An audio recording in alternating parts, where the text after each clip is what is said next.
Bye.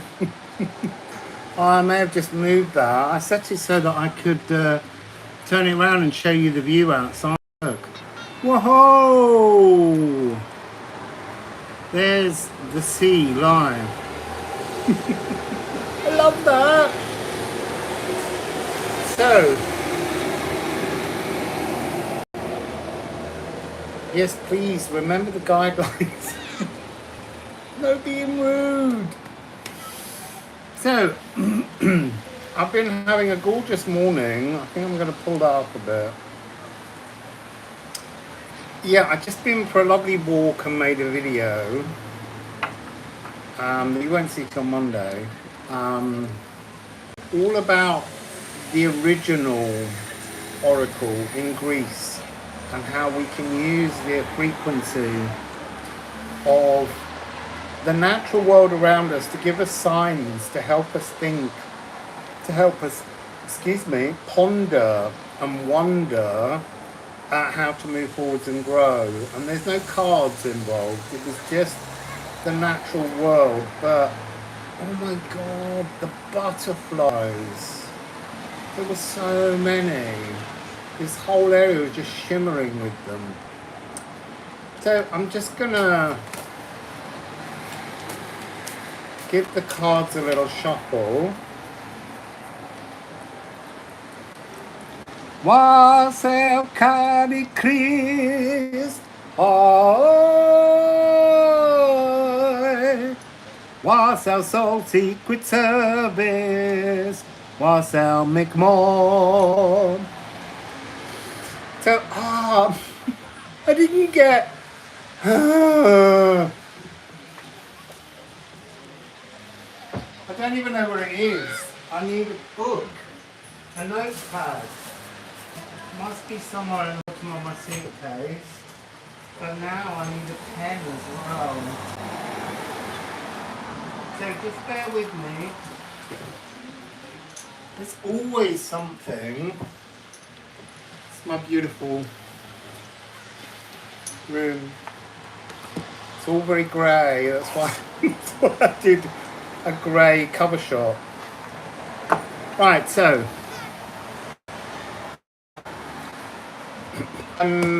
don't have any moderators at the moment. They might turn up, but I don't tell them I'm doing it. Wants a mini personal. You say that you'd like one, and I have to try and notice, and then I'll do you a mini personal. Wassail. I've done Wassail Lisa P. I can do you a mini personal reading and then you donate money. There's two ways, either PayPal or GoFundMe. So let me get rid of that because that's in the way. That's in the way. Bottles of water. Wassail Esther, Wassail Michael Guren. I always want to give it a French ending, Michael. Let's just check those things. So yeah, I'm just shuffling at the moment. See what might come out. There's a lot of music. I don't know if you can hear me and whether you can hear the music.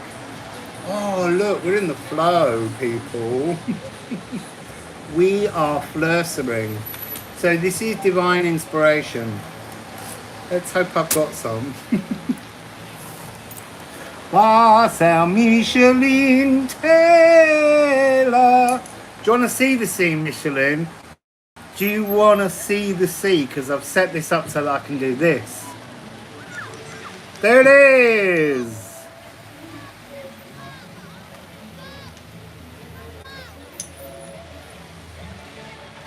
Wassail Theresa Tupel, Wassail Deborah Castagne.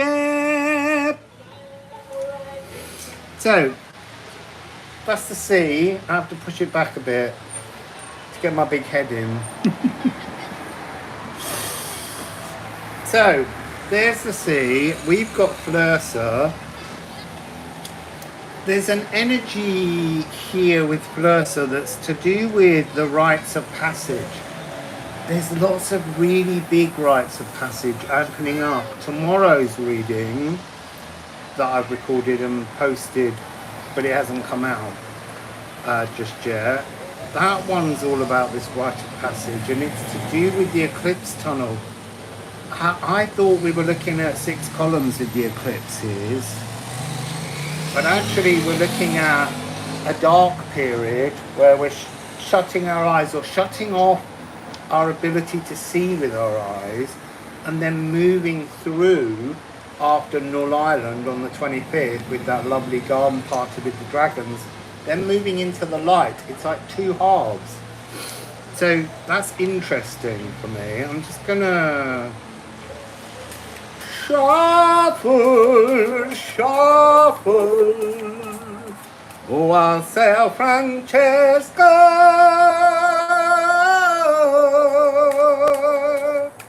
She's a wild wolf woman.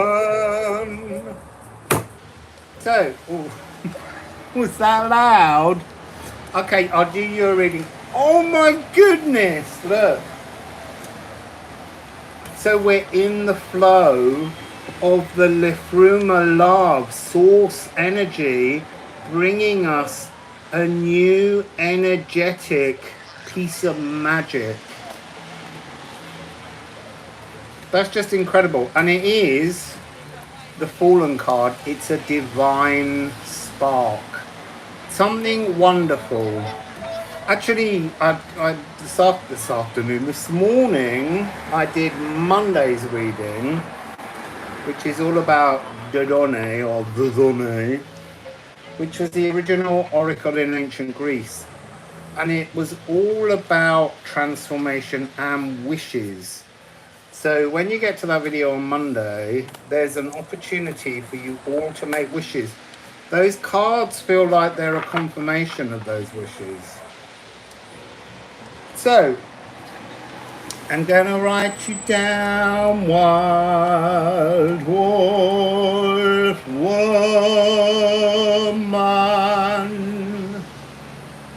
And then I'm gonna put plan. So, here we go then, Wild Wolf Woman, a little reading for you. You can send the money afterwards, either via PayPal or via GoFundMe. You pay what you think we're worth.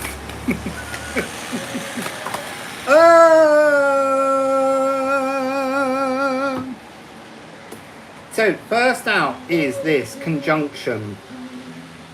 There's a spillage of things all over the place. There's a lot of cards, but let's start with this conjunction.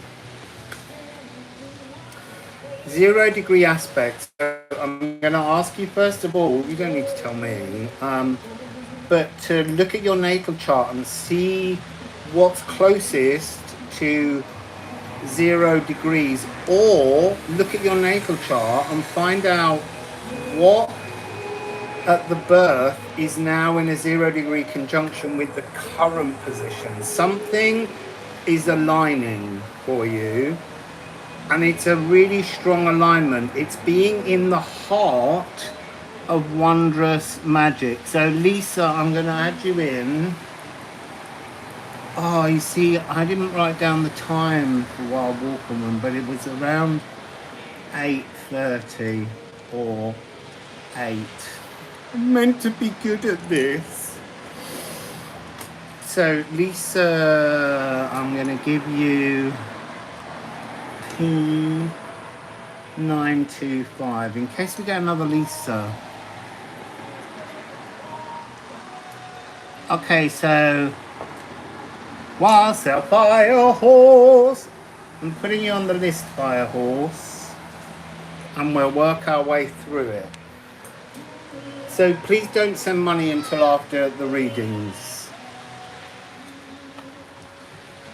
Wassail Cat, Evergreen 1, Caroline F. I'm coming back to you, Wild Wolf, and we're going to start your reading again. I've got the card. Let's just get this done, because I've got no moderators. Caroline Caroline F.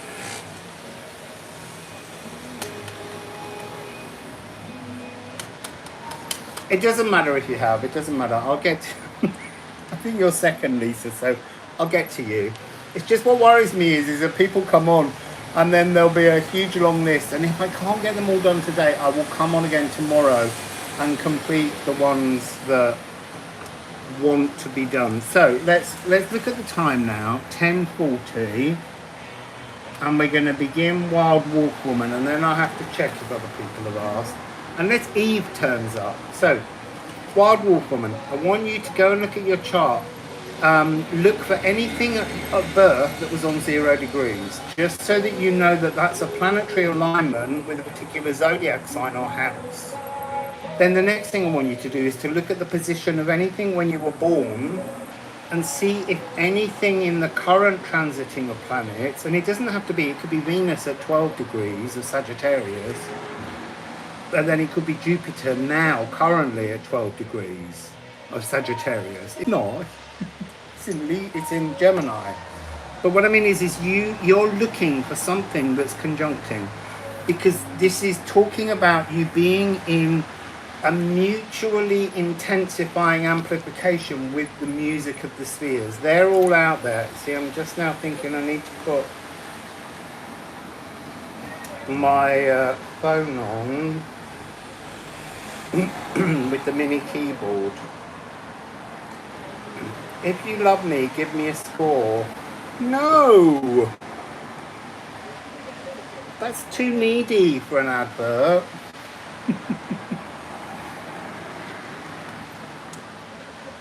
Right, so I've got that in case I need it. So, there's a merging of a focused, magical intention taking place right now, and you need to know which area it's looking in. It might come out, but I'm just saying you yourself activate power and energy by looking in your natal chart. Now, the next thing you have is Venus, and this is about the heart's desires, honoring your heart's desires. So this is an F sharp. I need to turn that up. Can you hear the outside music? I'm hoping not, because then they'll make me take the whole video down.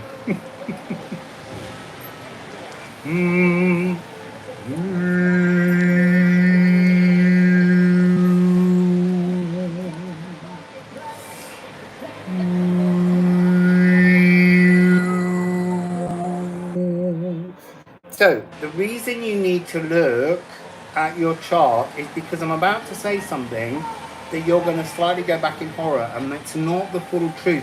It's an aspect. So there is an aspect of your North Node. So North Node's currently in Aries. It might be that you need to look in Aries and see what's going on in Aries and what house that is for you. But there's something going on in Aries at the moment that isn't in alignment, but could be. That's the point. It isn't currently in alignment with your heart's desires. So it could just be a shadow area that you haven't looked at that needs to be dealt with. So that's this frequency. Quincunx is all about transforming things. It could be that you're looking at an aspect of something. If you have something in your birth natal chart at 0 degrees, you need to find out what is 150 degrees away from that, because that's causing like a pressure, a slight melodic frequency distortion that you can heal and clear, but that will be where the energy is, and you need to look at that kind of house.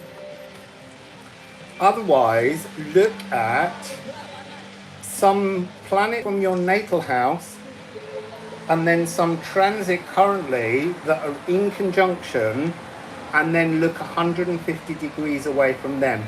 There's something in your chart that's currently here to challenge you so that you can transform it and move on. So it's a really good opportunity. You see, this is about opportune differences. and it's offering you divine philosophical options. It's a chance to see an old pattern and rework it to make it something new. And you will become easy rather than feeling that you're being challenged and things difficult. So there's something about that. It could also be that you have a yod in your birth chart that's currently being activated. It doesn't matter if you know shit about astrology. Just go to your natal chart and look for something on 0 degrees or something that is currently, and you can type in transits and look and you can see what the transits are. There's something in one of your houses at the moment that's readying itself to be transformed. Something that is about to change. But there's this energy in this of the ergo dancing play. And that's like being slightly off kilter, well, slightly off kilter. In Strasbourg, hundreds of years ago, the town was poisoned by ergot, which is a bacteria that grows on rye. And so they were eating bread and everyone got completely twatted on it. And they began dancing and they danced and danced until they died. So there's something in this energy that's making you see something that needs transforming, and then it will bring your heart's desires in. So here, look, this is solar seeding a whole new wondrous year. The important part is this is the walking baseline. You need to walk the world sensing that you are creating dragon lines. Dragon lines are song lines, energy lines, because this here is the dragon's head. Your destiny is the dragon's head. And so you need to anchor your energy into the world.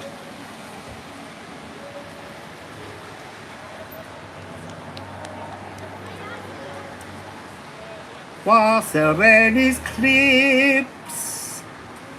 Yeah, North Node, dead on your natal Chiron. Yeah, you say there's a destiny which, if it's on Chiron, the destiny is to be healed. Be healed. So you're walking a bass line. You need to step. You need to think you're a bass guitar as you're wandering around. You need to feel into that energy of placing your song lines, songs you're writing, sing them into the ground as you walk. You don't have to do it out loud. You can do it in your head. But that will become what turns around this energy to bring you into your heart's desire. There's just one aspect on your natal chart that's currently causing you a frequency distortion. And then we've got another pile. That's what I said, there was a big explosion. See, look, this is embers. This is the stellar nursery. Theme and variations. So, there's something in this energy about needing to, I want to say, rework some songs, rewrite some tunes. It's not necessarily, look, I don't know whether it's the melody or the lyrics, but there's something that is a theme that needs a variation, something to transform, because this is the golden path. This is the energy of being inspired, not seeking gold, but just living a golden lifestyle. So you can see here, the golden path. This is galactic glimmers glowing anew. Flaming cosmic egg of eruption. To me, it feels like fix this energy, this distortion, and a huge amount of inspiration will come through. But look, you have rot. You have to let some of these old beliefs fade. You have to change, decompose the old patterns. This is all about renewing theme and variations. The variations are the renewing. creating new growth and soul skin shedding. I'm almost sensing like like a need for a new you, a new name almost, a variation on who you were. Oh my goodness, look, you've got Aquarius, which is inside your ancestral DNA are creative giants. You may not know that, but there has been the most incredible creativity going on in people's lives. Now, I said earlier you had the dragon's head. You've got the dragon's blood. So this is corrosive endings. You can change and transform anything you want to. This is Poimander. This is the mind of everything. Is offering you a chance to transform. And it's got this beautiful frequency of creative ancestral codings within you. And then filtering, that's exactly this quincunx. Whatever this energy is that's out of tune, that has to be decomposed, it needs to be filtered out. This is psychically sensitive truths. So it's got noise cancelling headphones. So I want to say someone is talking to you, telling you things about you. There's a load of old rubbish. You need to choose the truth about you. I do think there's this energy of connecting with ancestor. There's a huge creative stream in your ancestral lineage. And then 14, you're ending with beaming life force. It's incredibly powerful. So coming into an alignment, life force and your heart's desires, I mean, it's a beautiful energy. Have a look, type into Google, someone else might do it. The Sun and Venus will come into a conjunction. And when they do that, it's usually, the Venus moves from being a morning star to being an evening star. And it creates a 5-petaled formation. So there's something important about the timing of when Venus and the Sun move into a conjunction. There's something aligning with your destiny, but to get there, as I said earlier, there's something or somebody who needs to be because they're feeding you wrong information. So let's get runes.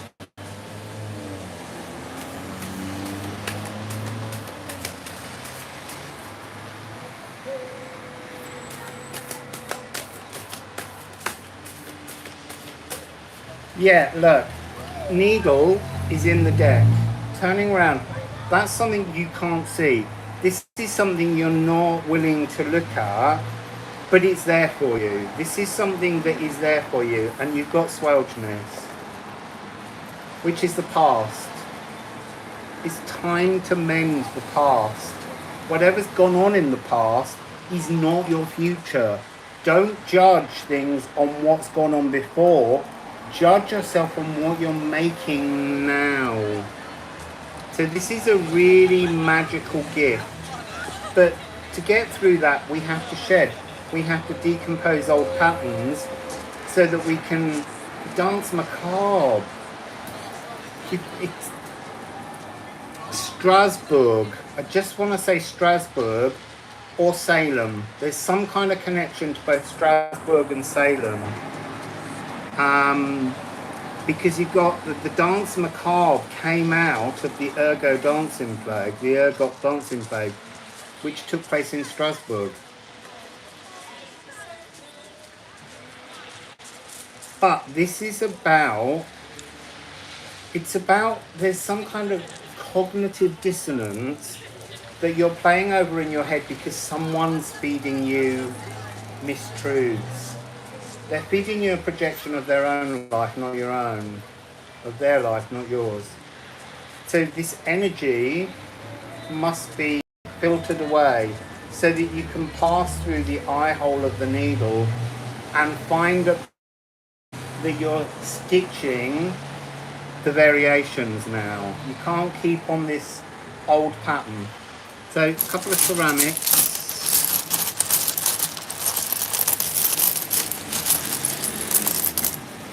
Oh, it really is a couple. Yeah. So you have Haggal 9. I was actually in a Haggal storm the other day. If you don't know, the day of the sound healing, there was hailstones, which is kind of like a cosmic crisis. I feel like the tendrils of the past are wrapped around your heart and your mind. There's an interesting thing coming through there, which is utilize them. Utilize the pain in your heart to write or to transform some old songs. And then 44, this is the grander music of the spheres taking place, but it's also, it's when we doubt. Don't doubt yourself. Tune in to your heart's desires, because they're trying to get through to you. You are in conjunction with your heart's desires, but you need this tippin, this Tilly's Empire. You need this transformation of the energy that's quincunxing, this frequency that's out of alignment. But you could lean into this to create the most beautiful music. Dancing to death. You know, maybe that's a theme song. I don't know. But it's amazing that you've got both the ergot dancing plague and the dance macabre. And this is a new tune. You need to write a new tune. I'm not saying that has to be the theme, but that's the answer. That will bring your heart's desires, because you need the creativity. You need to stand on the giant energy of creativity in your ancestral line. So, Francesco, that's your reading. I'm going to pop all those cards back, and I'm going to ask Lisa to pay attention. I'm going to have a sip of water, Lisa.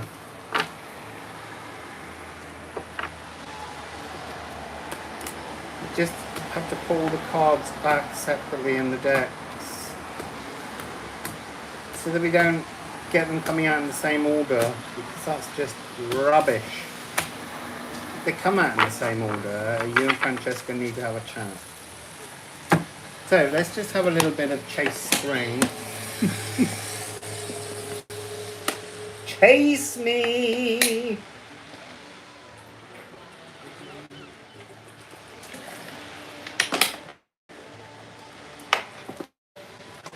So I've got a really good idea. In between each reading, I'm gonna do that, because that will help me, if I'm rubbish at the timestamps, to find them. So I'm just looking Solas. I'm gonna put you on the list and hopefully I'll get you. So don't send money until after the readings. I know, I'm so sorry, Francesca. I felt like I was getting a bit over wildly excited during your reading. So, it's now 29. I'm gonna say 15. 29:15, and we are doing Lisa.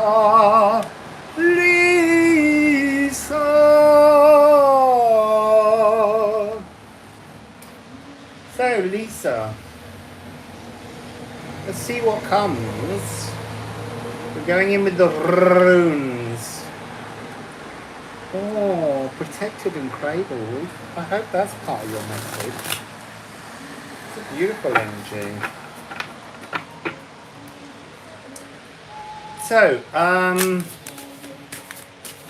I want to say I'm seeing a series of punctuated shadows, as if you've kind of like kicked a load of doors down on shadows. You've done a lot of work to improve things. There's a gate though. There's one area that still needs a good kick in. So let's see what comes. I feel like I need to do that. So, can we please have a message for Lisa? There's a stickiness to the card suddenly, like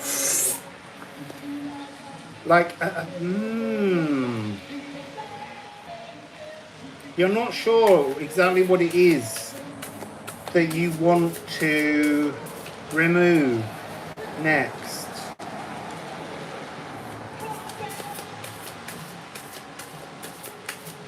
Getting an itchy lip, Lisa. Fabal.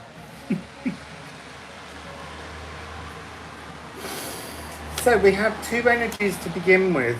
Oh, beautiful. These are energies because they turned over but they didn't fall, and they didn't fall to the floor. I regard these as energies that are coming that you can't see. So you've got Treadle and Weirdhamir. So Treadle is to walk the golden path, and Weirdhamir is the fabric behind all magic. All magic hangs on the fabric of the Weirdhamir. The Weirdhamir represents all the runes. It also represents the three Norns who, excuse me, water, I didn't even burp. See, so now I'm getting this message, don't apologise, Lisa, to anyone. It's what's coming through. It's like, you apologised for something you didn't do. That's what you would do. You would apologise for something you didn't do. Almost waiting to be told off. So I'm seeing, it's been a slow climb. I'm seeing an escargot, a snail, very French snail, moving up as if it's about to tip and roll into the magic. There's such, it's loving magic. So there's something here about an alignment with some space or place in your past. I don't know whether you have to go there, but I'm being shown with a pendulum, taking out a map, and moving the pendulum. You will, if you just let it be, you'll feel the pendulum move. It wants to show you somewhere. It's not saying you have to go there. It wants to show you something that will have some kind of significant, ancient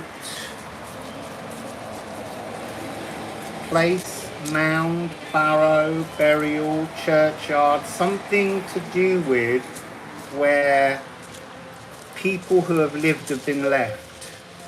That's what's coming through there. So let's get some more runes.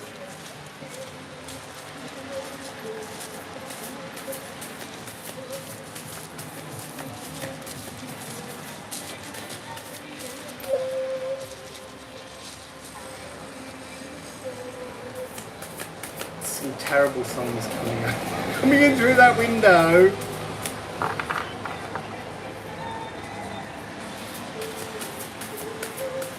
There we go.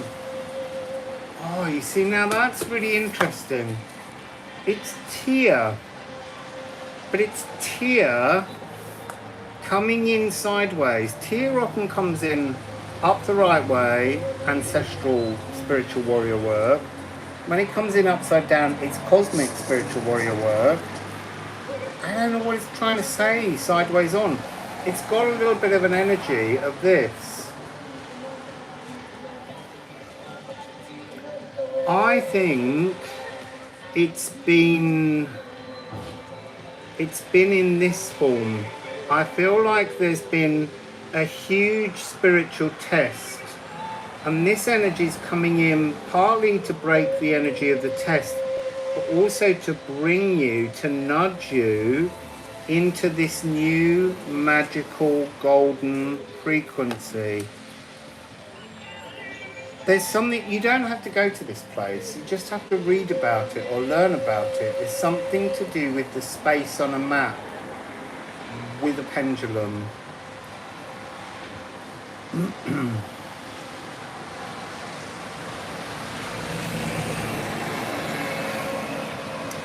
It's interesting, I'm being shown the line, understand all shadows, all destinies as part of the whole. As in, there's something of somebody else's life that you're meant to plug into. Someone who left a long time ago, but they've left a beacon, an echoing sound that you're meant to run into. So you need to really look on a map. Let's see if we can get anything from musical alchemy about what that, how that might be, or what that might. I don't know. That's what I love about doing these readings. When I do collective readings, there are collective stories. When we do individual readings, really fascinating things come out that need thought and philosophy and notions of how to work with them, Lisa. But it's not, this is not an ancestor. Look, it could be, you know, some statue of somebody famous. Read their story and you will find out something about your life.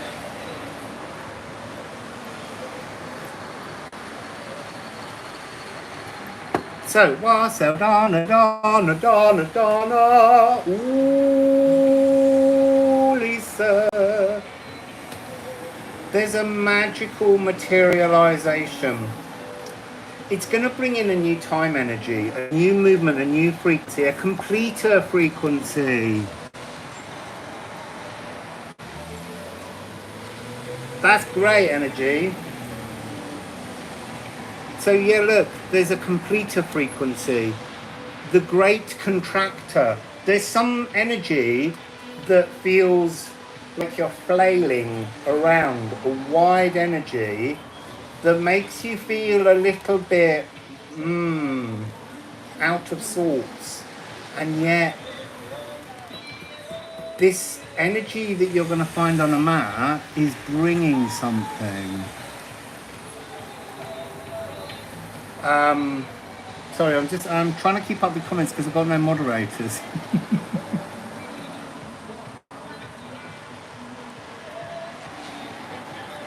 So,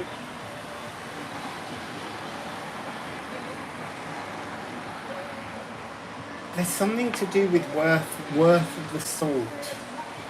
I think this experience that this person's had will bring.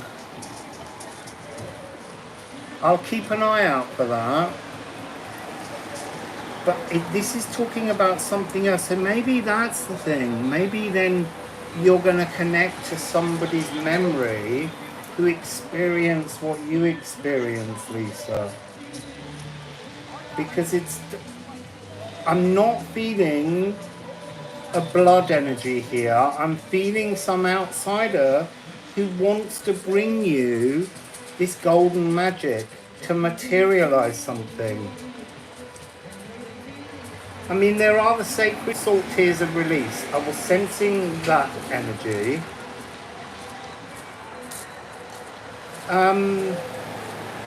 You can use salt to purify and connect. You can use it to make space. You could use it to create a circle with where you will sit in the circle and then call in this energy or call in your son. But there's something of two consciousness in a circle. But I really think that this is an energy of you learning something.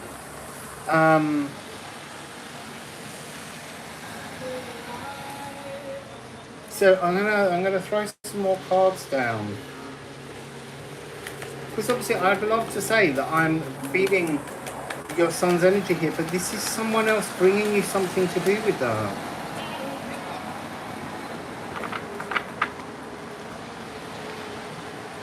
See, and then I just saw the energy, two energies again, and as they move forwards, eventually they became one.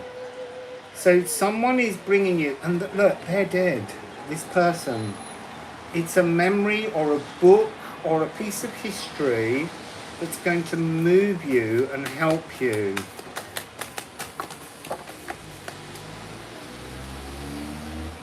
So we have, oh, that's interesting. So down here, first of all, we have, as I just said, we've got amalgamation, being drawn together. Cosmic +1.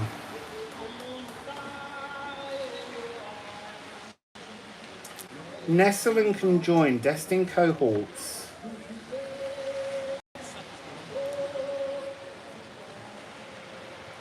There's some kind of peaceful energy coming out of this union. There may be more than one union, but this is coming with this Ophiuchus frequency, which is something that strikes from nowhere. It's the 29th of November to the 17th of December. This could have something that's like a moment of harmonic modulation where there's kind of like a shift and a key change. So don't rush this process. Allow the next 2 months to come, but by the end of the November, it's almost, I want to say, this person that you've found on a map, they have some kind of forgotten esoteric wisdom to gift to you, but the way it will be gifted to you is something that you will read or understand about them will decode a dream that you've been having regularly. That's what this energy feels like. And it's stellar nursery again, as we had in the last reading. This is the phoenix rising from the ashes. So there is a sense that it's almost like you need to understand something before your son's frequency can be enabled. I mean, I'm sure you know, my brother died when I was 17. And connecting with him didn't happen immediately. It was a very slow process, and it began by being aware of him. Whereas recently I only have to sort of reach out and the universe or he will immediately give me some kind of signal or sign that he's there. So the next part that you have, which is what's fascinating me, is you've got both the moon in Scorpio and Scorpio. 8-8. Now, the reason I'm talking about that is because straight up Scorpio season is Ophiuchus. So there's something, this is very much Libra, October, November, early December. So Mars, so I'm hearing 17th of, oh, that's so beautiful, 17th of November, Pluto goes into Aquarius.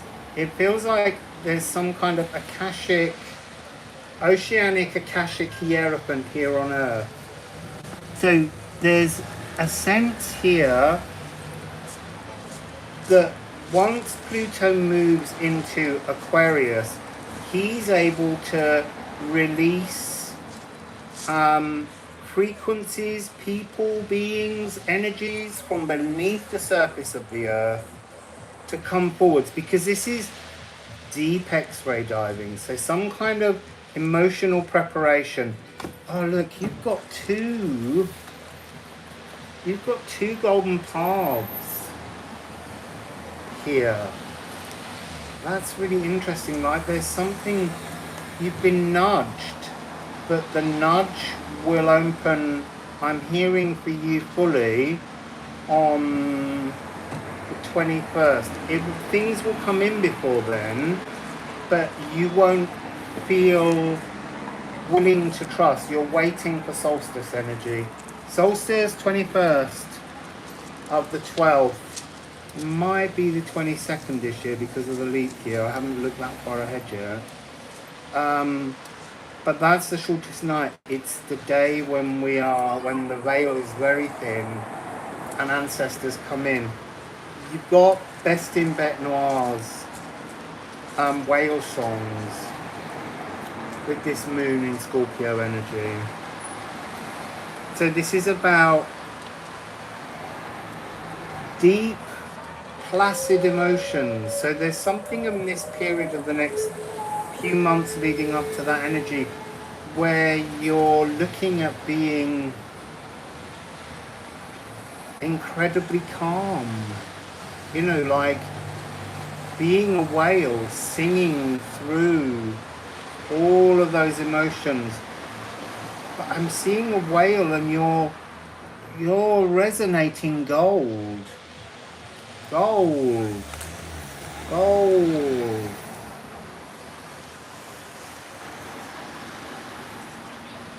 It's the portal of re-death. So re-death is the notion, and maybe this might help you, that when we come down to earth, we leave the divine, we leave the spirit world. And so in Hermetic terms, that moment is when we die, because when we're becoming physical, and when we're physical we can't carry all the knowledge and all the love. And so your son in many ways is back in that energy, in the comforting energy. And I take comfort in that myself, with my parents both being dead and my brother being dead, and also my mum's mum who lived with us. So I have no one from my original family when I was a child with me. So it is about releasing them. Separation is the magnum opus energy of Scorpio. Separation is to take something that is in solution, that is like salt in water, and separating them back out. So I want to say your emotions within your heart or within your soul need to be separated back out. They need to be stilled, they need to be calmed, and they need to be...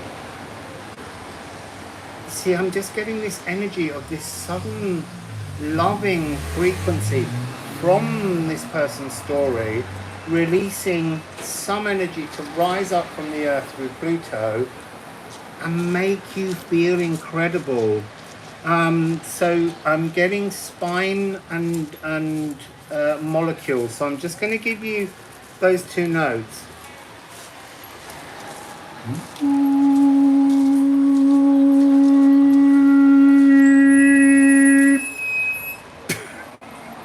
Did you hear that little weird distortion from that bus?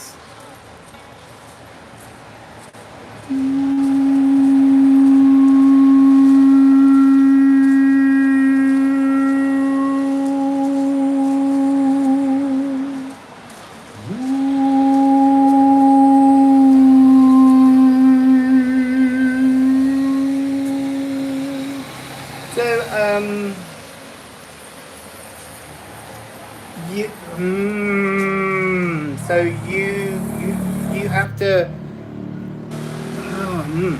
you have to not allow any sense of anything to trigger any frustration or anger in you. There's a really soft and gentle frequency here, Lisa. So just again the notes.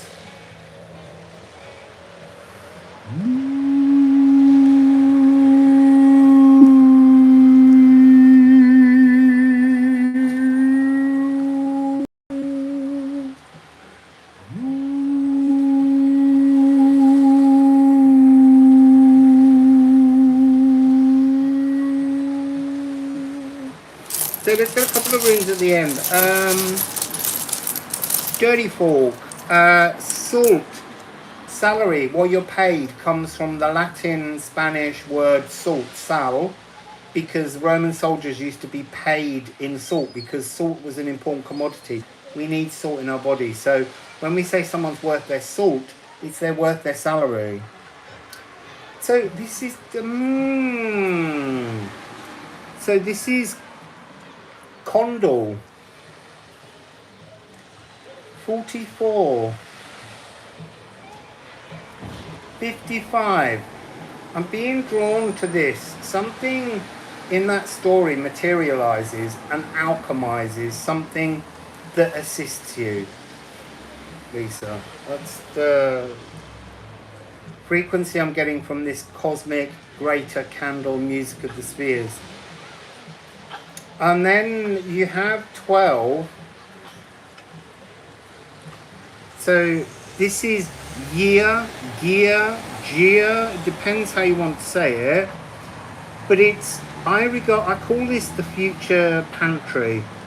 There's a whole line of magical things coming towards you at the end of this year that are gifted to you, are meant to be you, but in order to reach them, to be in tune with them, there is this huge golden whale frequency that you have to tune into. And then you have Ken, and this is number 6, the divine spark.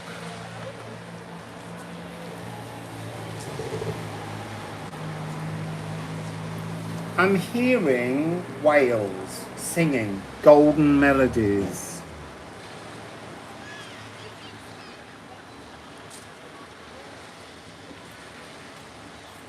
Yeah, you can try that. You can also try, which is so weird, I was thinking about it earlier. I have an electrolyte drink, drops, that you put in water that helps to bring mineral salts. And obviously, we drink a lot of mineral water because our water out of the taps turn bad. So, you see, I'm seeing an energy of deep beneath the sea, the seabed, and that's the area of Ran. And Ran is the Norse goddess of the ocean floor. It's almost like she's bringing treasures to the surface. There's definitely something to be treasured being brought to you as you navigate this golden whale calm. Lisa.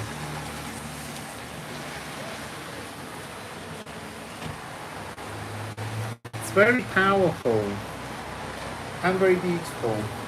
So, Lisa, that's your reading. Pendulum on a map. You're looking for a story that's going to restore some kind of divine glory into your life. It's very beautiful.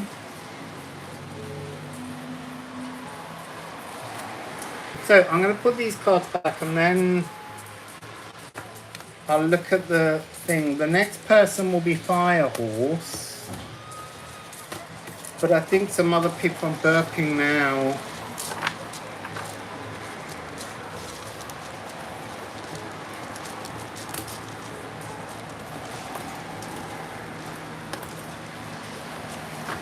So let's get my book. So I have to go down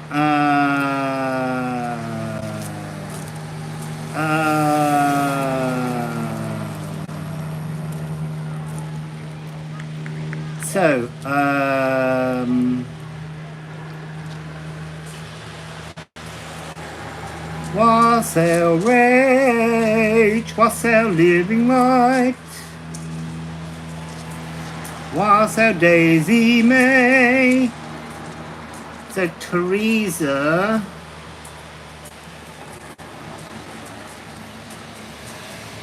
Youthful. Oh, lost all the words. Where have they gone?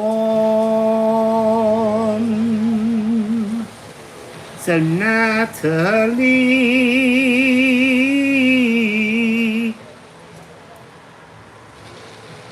Wassail, Solas. Yeah, lovely Wales. I mean, I'm doing personal readings for people that send money to me at the moment. I can't slip into this billionaire timeline thing for you. I'm so sorry.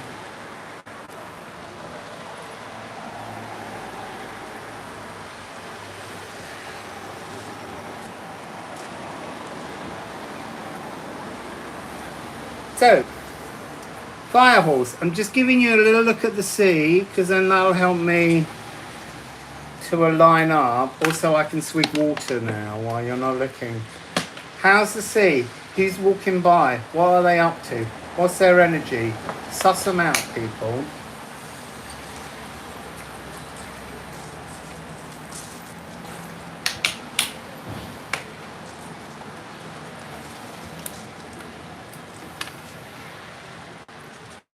Way, we're back. So, Firehorse at 56:30 is the best way to do that.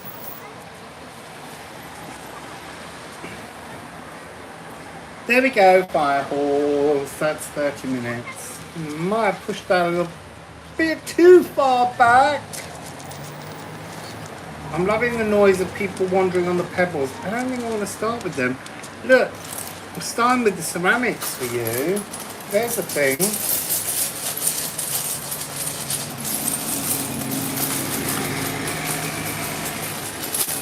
Tide's going out. I didn't check the tide times because it doesn't reach me up there. So you're beginning with number 7. Gifu, union, alignment, gift. And then you've got new. This is 45. This is early magic. Transformation of buds to blossom. Then you've got Ula 68. Ula is owl senses, opening up the senses. And then you've got 13. Yow, the yew tree. So you've got 7, 9, 6, 8, which is a 14 or a 5, and 13. I just need to sit with these numbers a moment.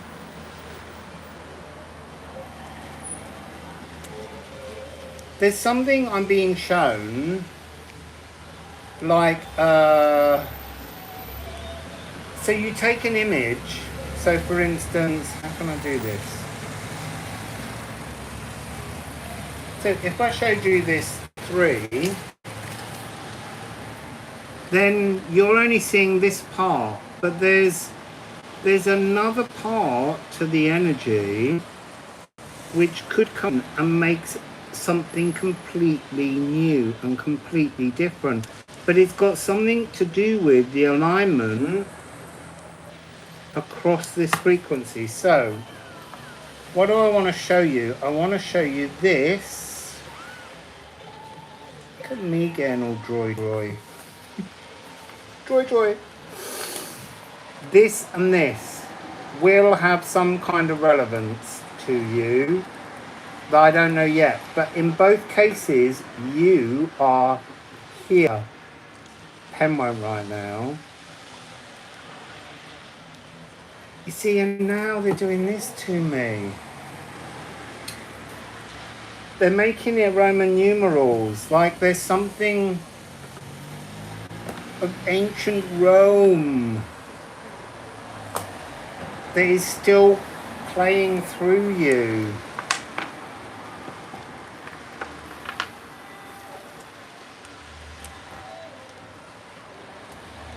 So,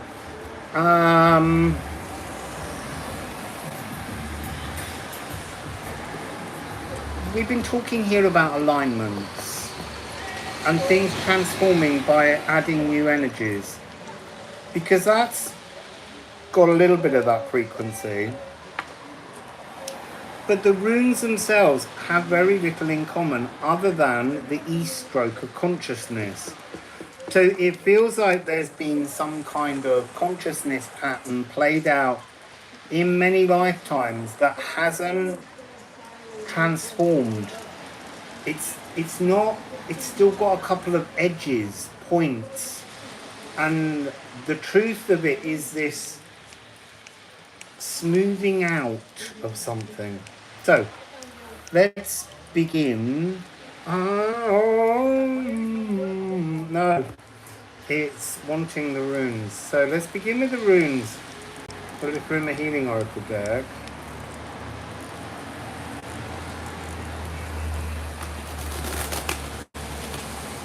So smoothing out the words, smoothing out the expression of what it is you want.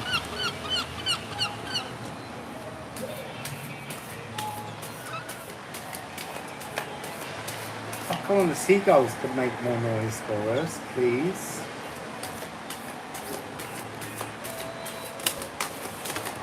Oh my goodness. So, there's something you couldn't see that is about to be so loud, you're not going to believe it. And the one part that you're not going to believe, you're not going to believe all of that, but you've got Eastbourne. So again, there's something about an energetic makeover, transformation. So down here, we'll come back to Eastbourne in a minute. Down here, I want to show you these cards first of all as they fell, because it's all about pieces fitting together. So they fell like that. But the beauty of them is when they are aligned. Because when we align them in terms of how my eye perceived them, yeah, so that's got something to do with, don't be overly visual, seek scent, or, yes, scent, follow your nose. So, I need to hold these in the order I saw them in.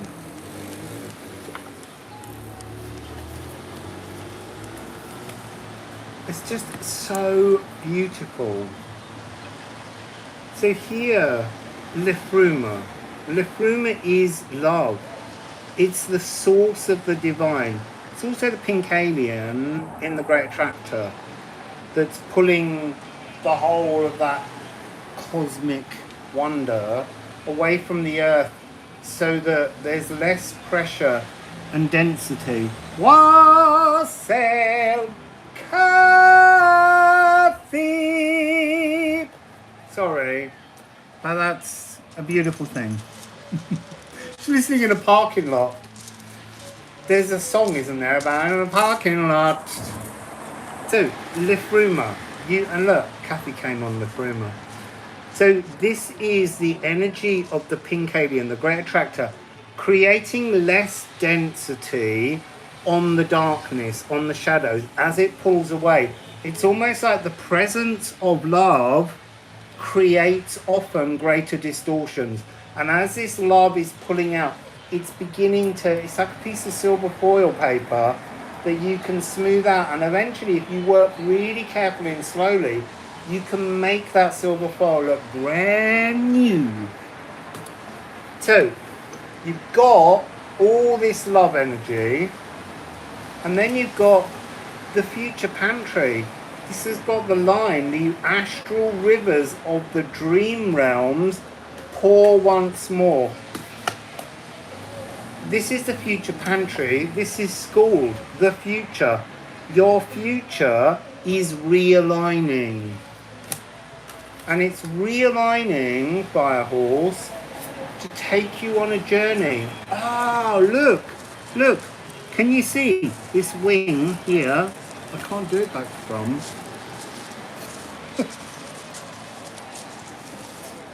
So look, there's a wing and there's a head and a mane. and there's a flying Pegasus horse in that card, hidden away. We hid things in the card. So, in that card, I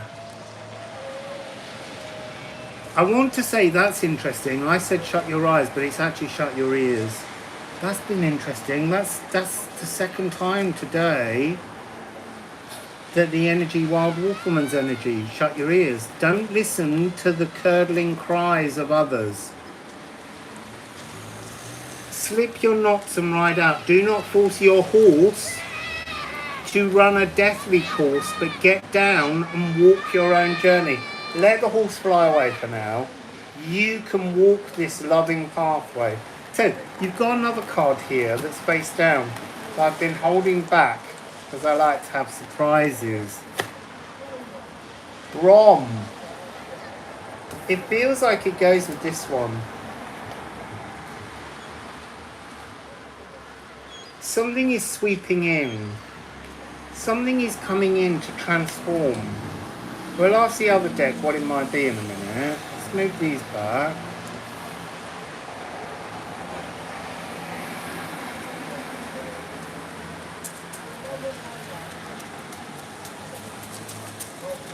You see, there's an energy here, when you look at them this way around, 5552.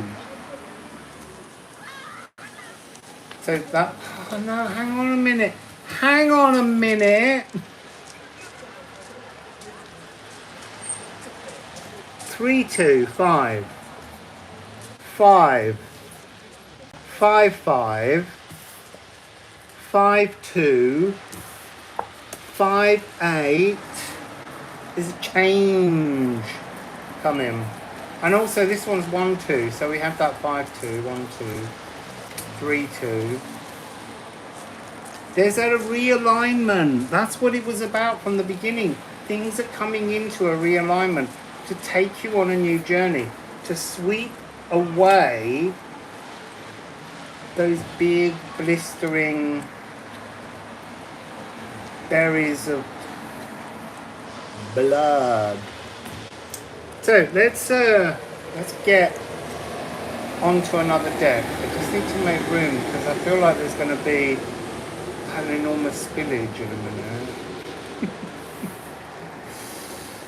Boom!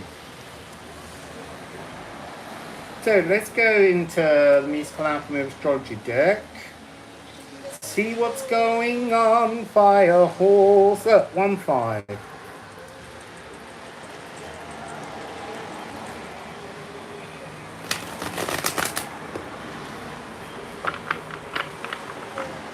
Oh, 5-5 in this deck is materialization. Salt. So, what have you got to add?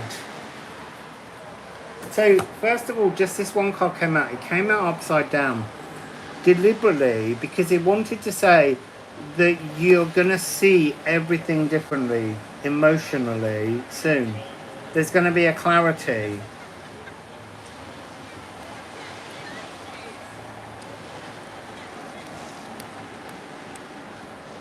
It feels as though when this alignment isn't here, it makes you quite weepy, weeping willow.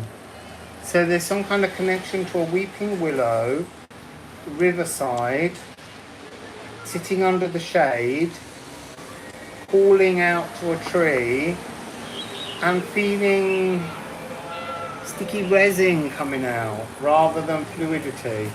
So come on. Let's know. What's the realignment to do with? What's this redrawing?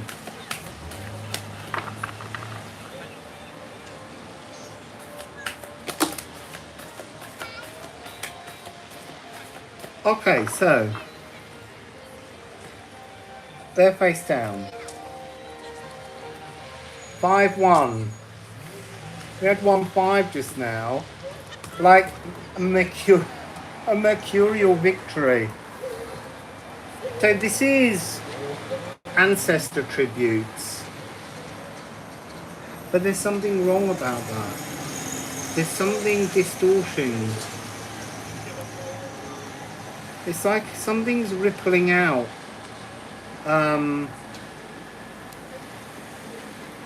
It's almost like the further away, like this energy here of the great attractor, the pink alien, the further you are from the stories, the tales, the frequencies of the ancestors, the more blissful you become. This, follow the scent that's being left for you.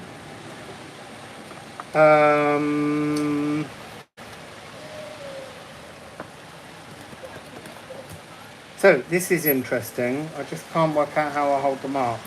So here, your next two, look. 1777. So this is a new alignment. But this is really interesting. This is the Philosopher's Stone. The true Philosopher's Stone is hidden inside, well, I want to say the earth, but it's actually hidden inside all of our molecules, everybody's molecules. And this is about being both body and soul, being enlightened, being creator aether, being ready to walk a new path, divinely woven and spiritually stitched.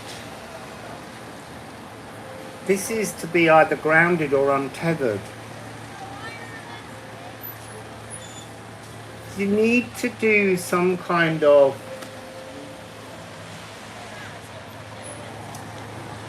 see, it's going back to that hug a tree with the willow. It feels as though that's not that's the key somehow, but it's not a willow. You need to find a tree that's spiritual to you. So, I've been looking at this card over here with all the fives. And this 5-8,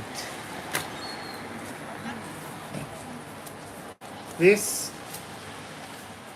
energy here, do you remember earlier I said there's half, and when you add in the extra bit it changes the frequency.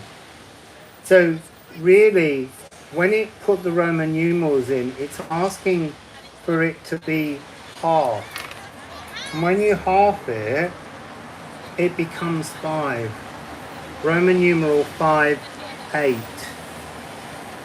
So the transformation is how you love you, not how you might look after yourself.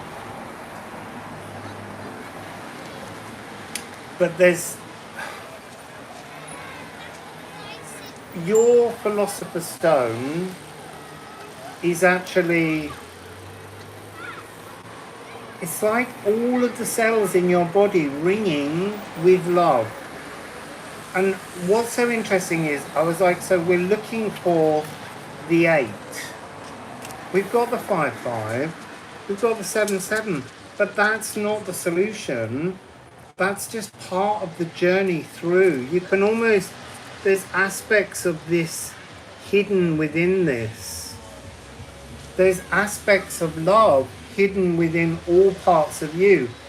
And what you're waiting for is this card that's face down, and I've just seen it's 88.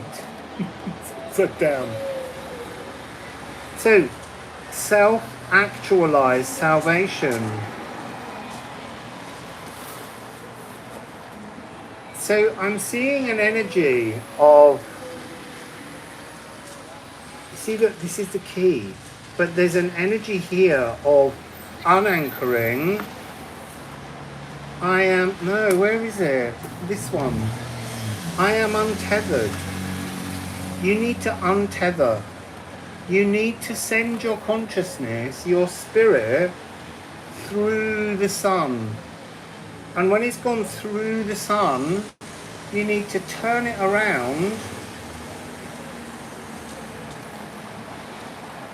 and bring that energy back through the earth, and it will activate your Philosopher's Stone. This is all possibilities being opened. So there's something about,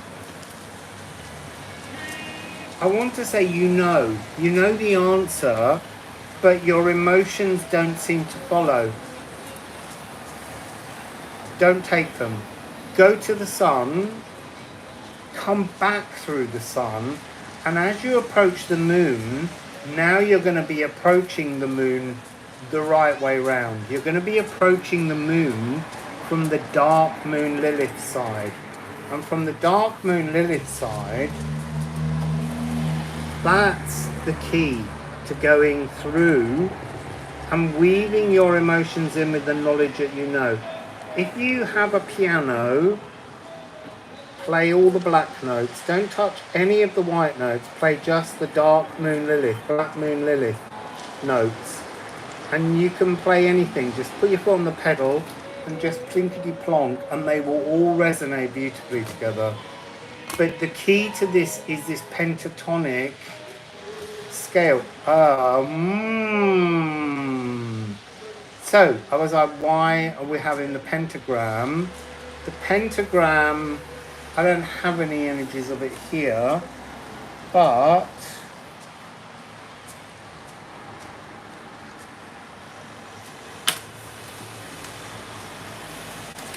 that's your landing pad when you come back. When you go through this into the earth, that's what will create this self-actualized salvation. Your consciousness needs to go on a trip around the universe, through the sun, back through the sun, through the earth from the dark moon Lilith side, down into the earth and deep into the core of the earth. So that's standing victorious, the timbre of the natural world. You will smell, hear, taste, and touch the core earth tree. That's what I'm getting. And that's your 5-8. So, it's interesting because 5-8 would be the 111,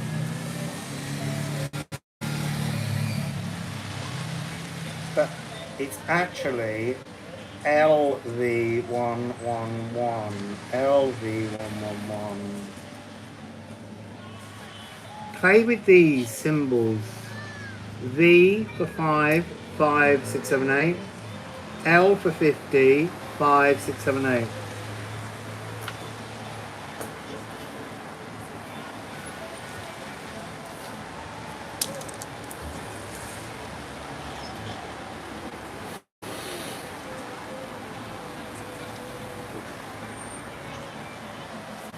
Just going into here again, or I might be, I'm going to look, but I think it might be the bottom of the rune deck. There's Ophalagu, there's an energetic alignment, an absolute balance by going through this exercise. It's just a meditative exercise. And then, look, and then it begins. Then something new begins. It's on the bottom of here.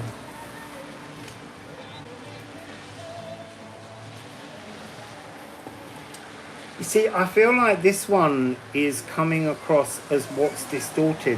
Yes, it's intuition initiations, it's the orchestra in residence, it's the perfect octave, but it's about clearing noxious moon emotions by coming through the moon with the right side of the tune. Yeah, that's what it is. Going on a journey to re-stitch your energy. 5-8. I would just spend a lot of time looking out for the number 5-8. or 5s or 8s. 5 5s, 8 8s. But it's when you see the 8 8 that you'll know, even if there's a 7 7 before it. So this 5 5 7 7 8 8. It's really strong power numbers. But they're going to show you that you've done this and that you've reached Opalagu. This is a different timeline frequency, a different energy coming in. And this is a gift from the gods.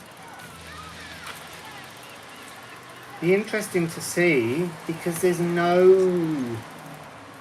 one of your cards has anything to do with the gods. This Opalagu is from you to you. Just saying. It's a gift you make for yourself. Go claim it. So, Firehorse. I hope that was fun. Let's put these back. I'm going to turn you around again in a sec. So you can have a look at the sea. Different people there now. Oh, it's got very empty. Have a look. Different shadows. Look at the shadows out there now, peeps.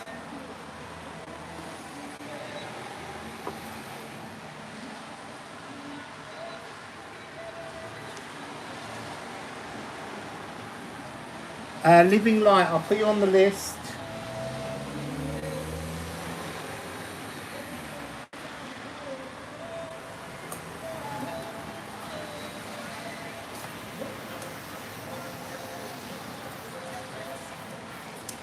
So I'm just putting all the cards back into the deck. Then I'm going to have a swiggy of water. I'm showing the beach in between the readings to help me find where they are for the timestamps.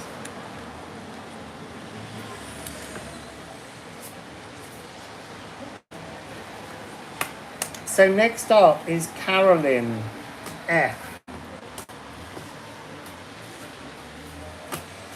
Sorry, I should have said that earlier.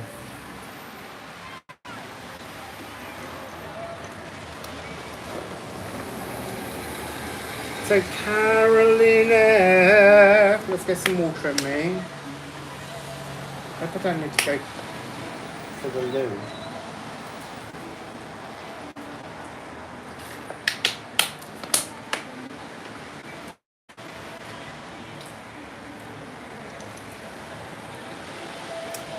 Hello again. So Carolyn F. Hooray! Oh, Carolyn, if you got butterflies, you wait till Monday's reading. I've never seen so many butterflies in one place. I went on a walk, and that's what came out of the reading.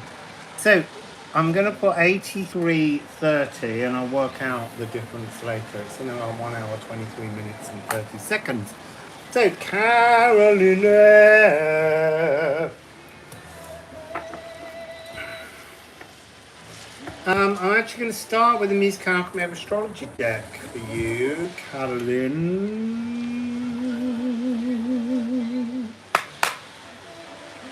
Let's give it a riffle.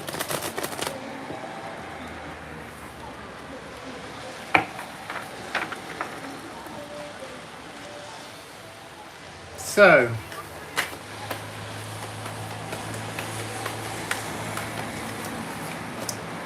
you got a Solas, is that way up? You got a Solas card in the deck showing face up. This is a sudden symbol crash, something arriving. It's also the nervous system. Some kind of radical shift. But you can't see it coming. It's coming. So, Carolyn. Oh my gosh. You've got power numbers as well. You've got the last reading. There's something materializing within your spirit.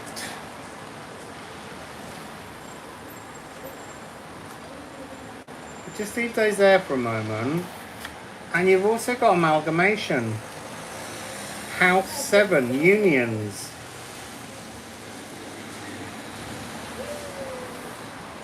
Cosmic +1. Setting a new time. So, let me go to... There's something unmasking. So, I feel like it's...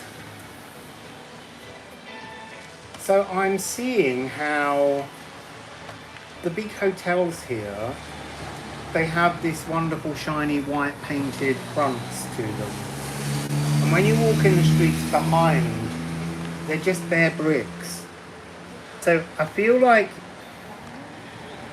there's something that you're currently on that has 2 endings as options. I'm going to split the cards in a minute and see whether we can get an understanding of that. But it says here 2 endings as options.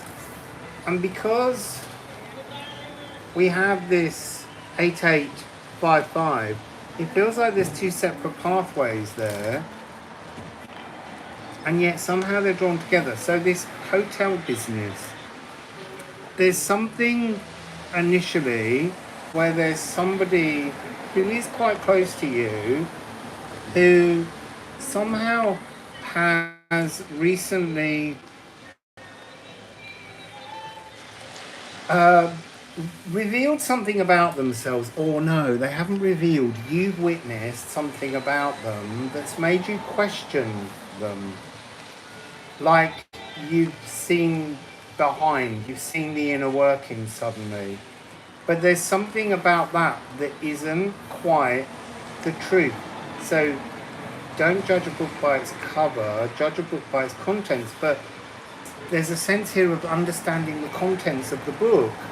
And yet that's not... It's like the last chapter wasn't there. So when I was at music college, Royal College of Music, there was a famous piece by Purcell. And they didn't have the last page as an authoritative piece of manuscript. So over the years, the centuries, many different musicians have decided what this chord would be, and that's this cymbal crash. It's the big climactic moment. And then one of the music teachers at the college found the very thing. It didn't say Purcell's name on it, but it said Anon. But they knew it was Purcell because the rest of it was all there. But it contained the final page and this chord. And no one got the chord right. No one got the chord right. The chord was something completely different. I feel like there's a room here within this story of some energy that's coming forwards where whatever you think it is, whatever I tell you it might be, it's going to be something. It's going to be something else. So let's go to the... I'm going to take ceramics. So I'm going to ask the ceramics for 2 different stories.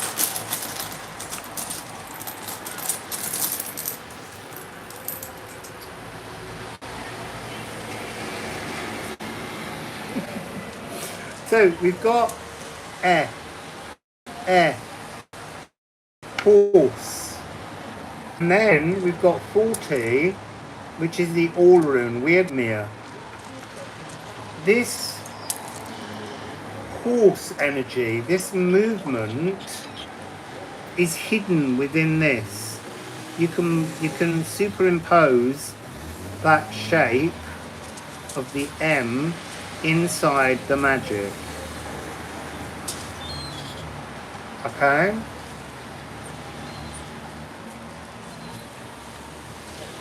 But it's not the full story, that's the thing. So let's go to the other side. It's not making sense yet, but it will. You see, on the other side we have here leche, divine pain that we experience to make space in our heart for something new. And then it has this energy. It's really interesting. It's 61. It's health and it's restore. But as I put it up, it's showing me the year 1972. Why?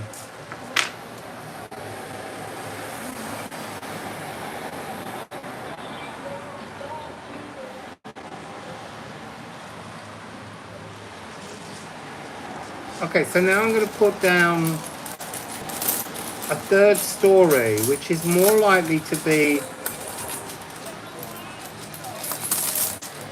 Okay, so going back to this one, this is kind of like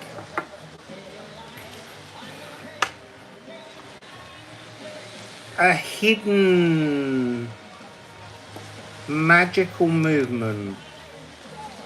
This one here on this side is restoring life and health to something old, because it's about Idun's apples of youth. So now in the middle we've got 1 5 and 7 3, and actually yeah, they go that way.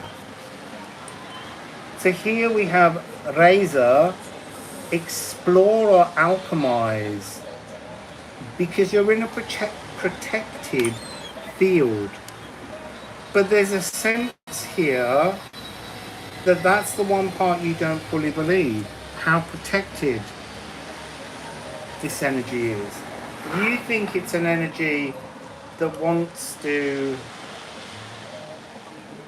I want to say shift magically, but almost deceptively. And this other energy here is an unwillingness to explore the space where the pain is. Well, not explore, but to heal the pain. And yet, you're meant to be exploring it. You are protected. This energy is drawing together. And seeing the pieces fit together really strongly here by exploring I want to say that there's, because this card on the back, it's the living by the law of intended consequences. So there's something within this where there's a series of different options that you considered, and whatever you consider, it's always going to be the option you haven't thought about. Like a kind of preparedness. But that isn't the truth. It's just the truth in this situation, because somehow you, by thinking of the possibilities, you've opened more timelines. And none of those timelines will come true. It will be the thread that feels unintended. It's like a last lesson in learning how to intend.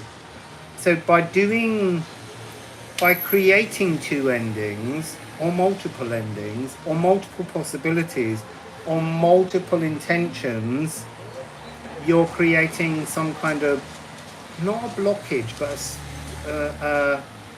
a diversion. It's almost like, surprise! This needs to come as a surprise. There's something here in this energy that must surprise you, or it won't elevate your... what do we want to say? Excitement. There's something where almost here, Carolyn, a desire to be ahead of time, to have prophecy, to have chance to prepare, and yet it's saying it's time to let go and let the other in. I hope that's making sense.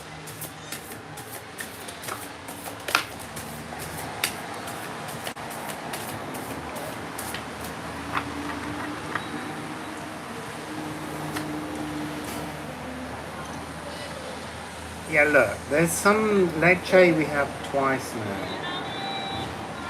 And so this is 7272, which is a 99. And 99 is Mary the Alchemist. 99 as a number is to alchemize and to sing the song of the now moment. And you have Theresa here, which is to alchemize. You need to alchemize allowance, is that what I want to say? You need to alchemize that you've done this. You've done it doubly almost. You've cleaned out, you've made the space in your heart for all the new treasures.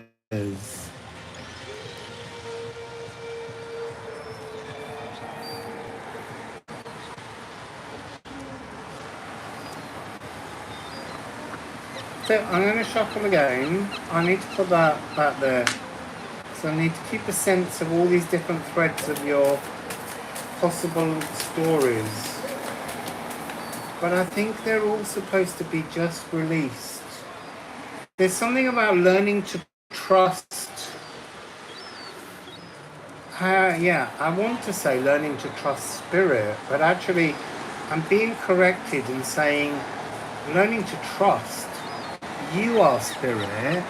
You planned this.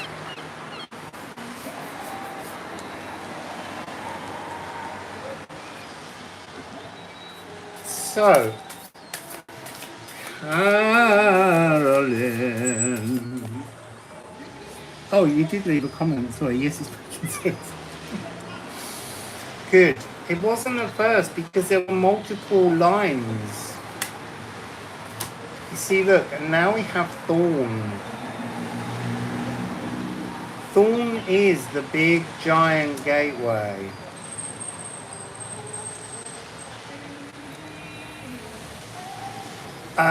Black thorns. I'm getting this very purple energy. But purple fruits. So Karen, somehow there's something in purple fruits, beetroots, blueberries, blackberries, blackcurrants, sloes, grapes, plums, damsons, bullaces, purple fruits are going to help.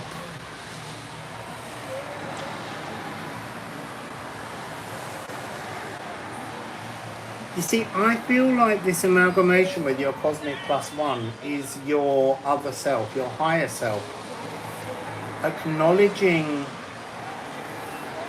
that you are your truth, you are your savior. It's a really powerful energy of not, it's the Sleeping Beauty story in many ways. You wrote the story of Sleeping Beauty, and you can't change that. That's the story of Sleeping Beauty. But what we can change is our perception of it. And so the story will play out the way it's been written. You trying to create different stories, just sit in that protected energy of Elks and explore the story that's coming towards you, because you set it. You need to trust you in your higher, greater, more divine clothing. And look, the thorns that grow all the way around the castle that Sleeping Beauty's in, and that prince that comes in and he cuts down and breaks his way through to reach her and to wake her with the kiss. It's your divine masculine, you, waking your divine feminine, you. It's like actioning the best intentions. The best intentions are the plans you laid down before you came here. That's what it's asking you to acknowledge. You have all the space in your heart, but it has to be your Mars, your inner Mars, working with your inner Venus, hand in hand. You are your storyteller. So we have one card down here, which is oak tree. This is about mighty growth. Hidden in the deck as a frequency that's coming towards you that you can't see. Your original birthright. It's so interesting. There's a really strong energy. I don't want to say interfering, but trying to influence a a song that's already being sung, and you can't start the new song until the old song is finished. And this old song is the land, it's the trees, its trunks, its branches, and there's a half-hidden image here that you have to put with another card of hugging and mugging, the two crows, thought and remembrance.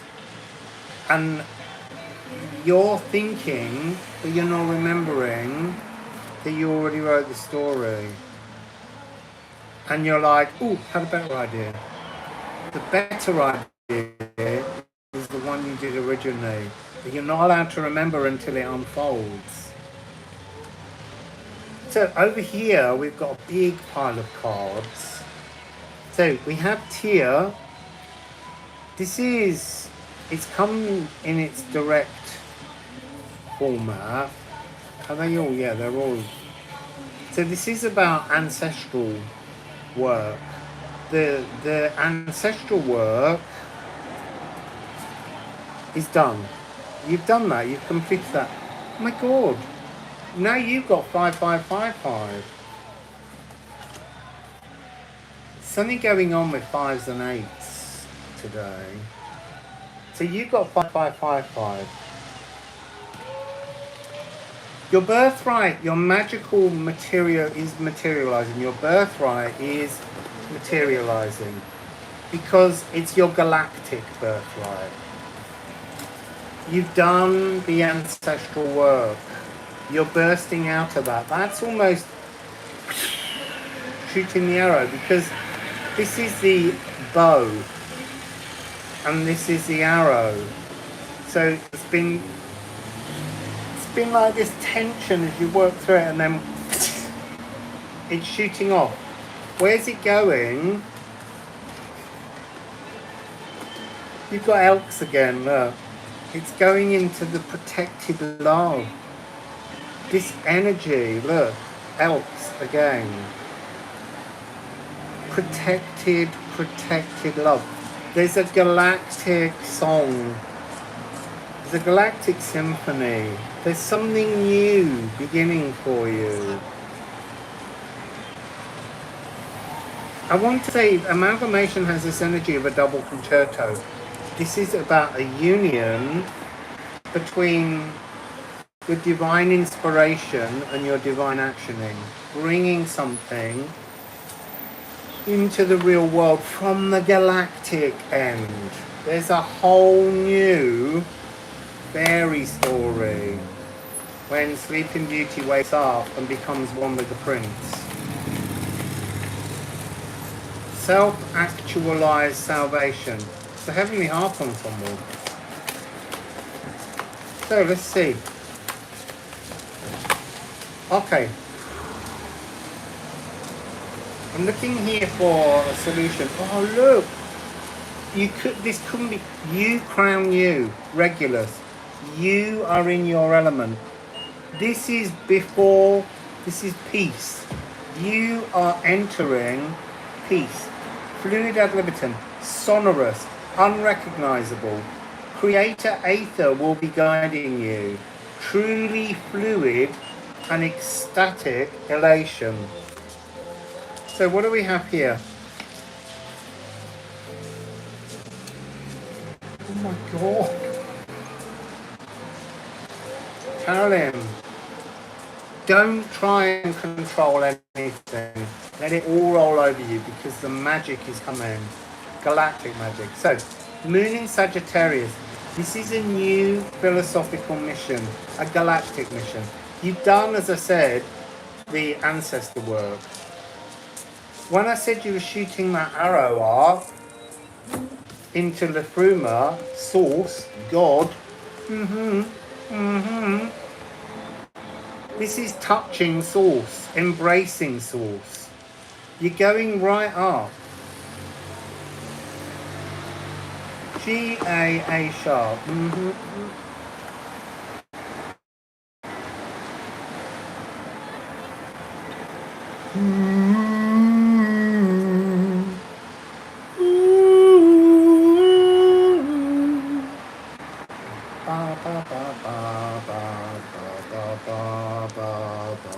I'm getting some tune, an old song that's like a lost song, a galactic song.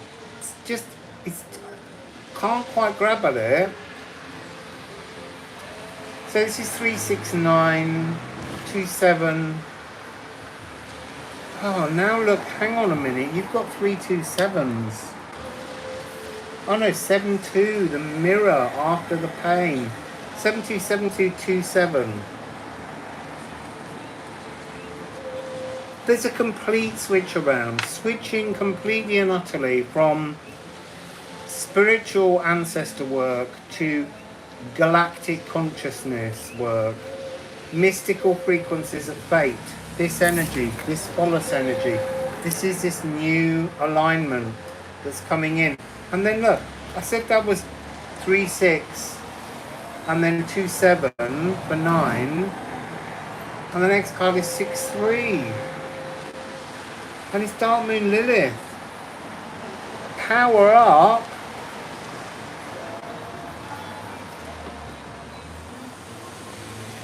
And it ends with Soot.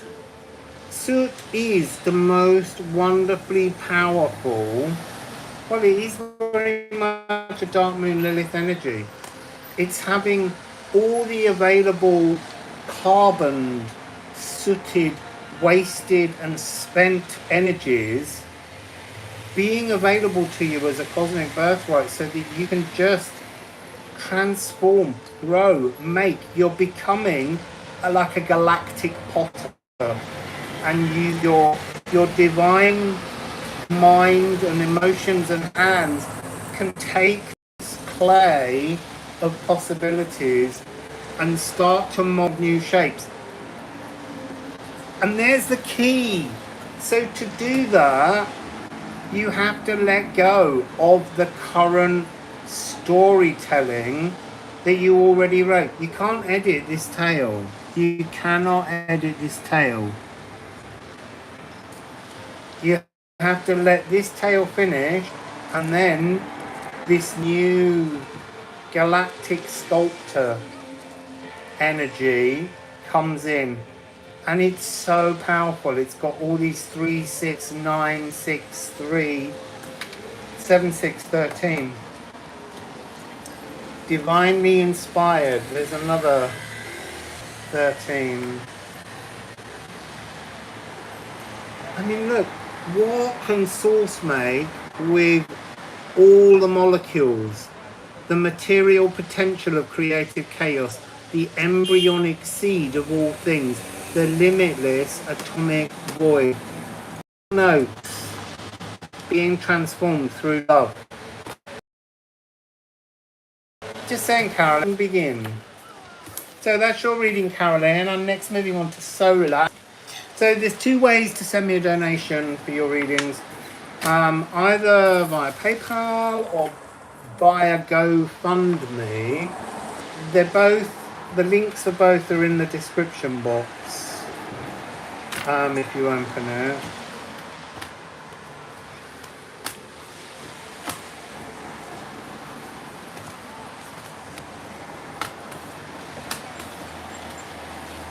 So that's all those cards back in that deck. Let's put those in there. Let's let you see this here again. There's the sea while we wait for Solas.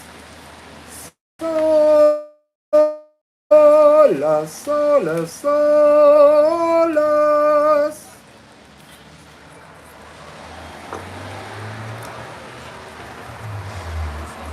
It's a pleasure. It really is a pleasure. I really have to say, because these are not collective readings, although they will have collective echoes, I'm loving them because they tune in to different things.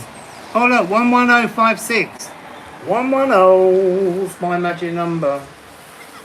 Because it's my birthday. So, Solas. Oh no, hang on. I need a sip of water while you look at the sea. It's all shadow now.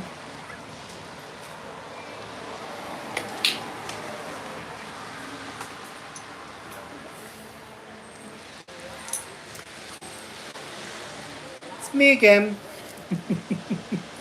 So, Solas, your reading is going to start at 111. Oh no, the pen's running out. 11145. There we go. So, Solas, Solas. Are you here, Solas?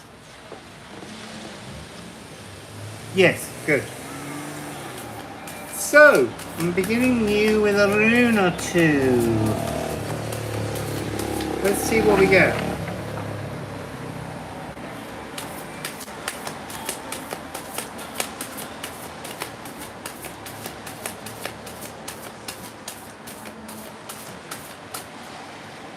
I'm getting a big top image in my head. Apple bearer, and it was what an apple that he took. The clock has been written in the book. Deo gracias. Okay, so fruit bearing, offerings. This is about not repeating the mistakes of a parent to bear fruits.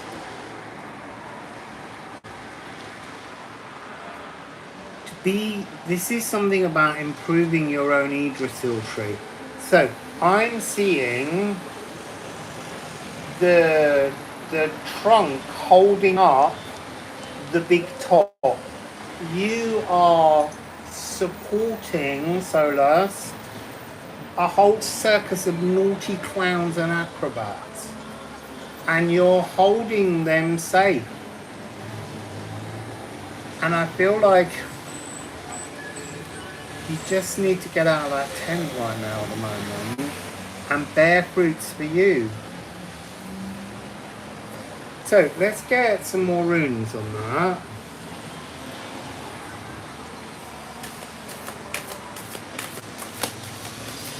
They were an interesting little movement. They kind of mated like butterflies in the air.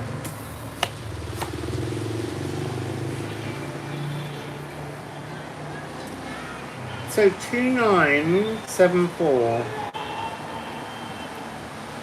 Earth grip and Gatorong. It feels, Solas, it feels like thank you living light. It feels as though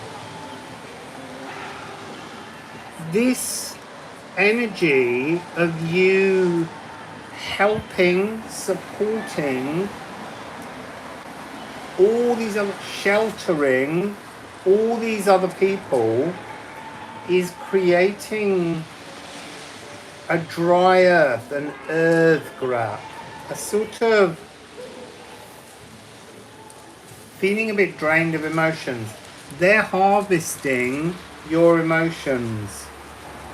This has to stop. So, let's see what the cards want to say.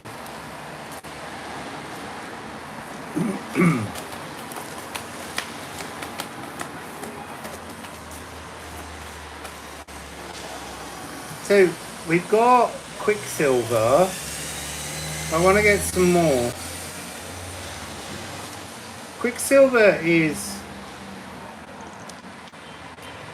the moment when you open to change, when you create space for change, when you decide it's time to let new ideas in.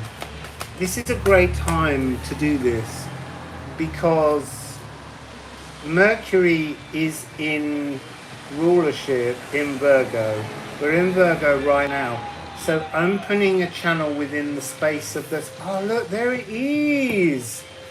This is the energy. You've reached that point where you're pulling open the earth and you're going to fill it with quicksilver. So this is one of the 3 primes.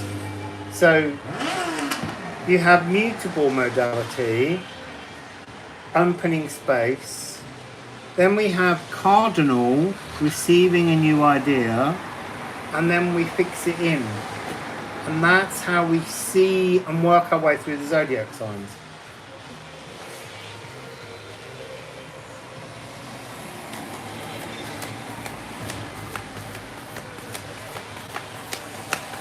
This is heralding change. Now look, you've got cards that have turned around in the deck, but they haven't come out, which means these are energies you can't quite see. Interesting. You've got Moon in Capricorn and Soot. So Moon in Capricorn, this always has a frequency of building competent inner values, but also those values allowing you to build and create something new just for you.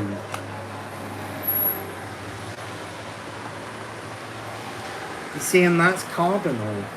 So you open the space, and then the new cardinal energies coming into you are about feeling safe, feeling like, look, you are already an ocean of strength to so many people, but you're not able to be an ocean of strength to you.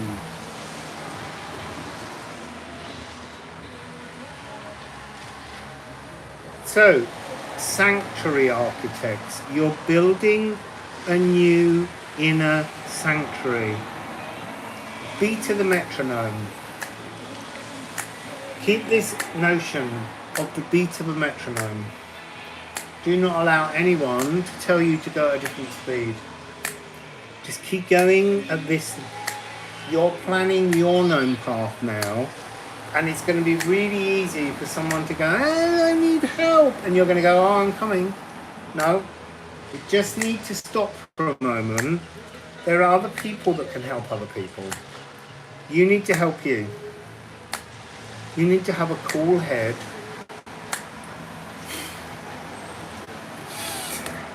Spirit can be so naughty, a cool head and a cool heart. It's not a cool heart.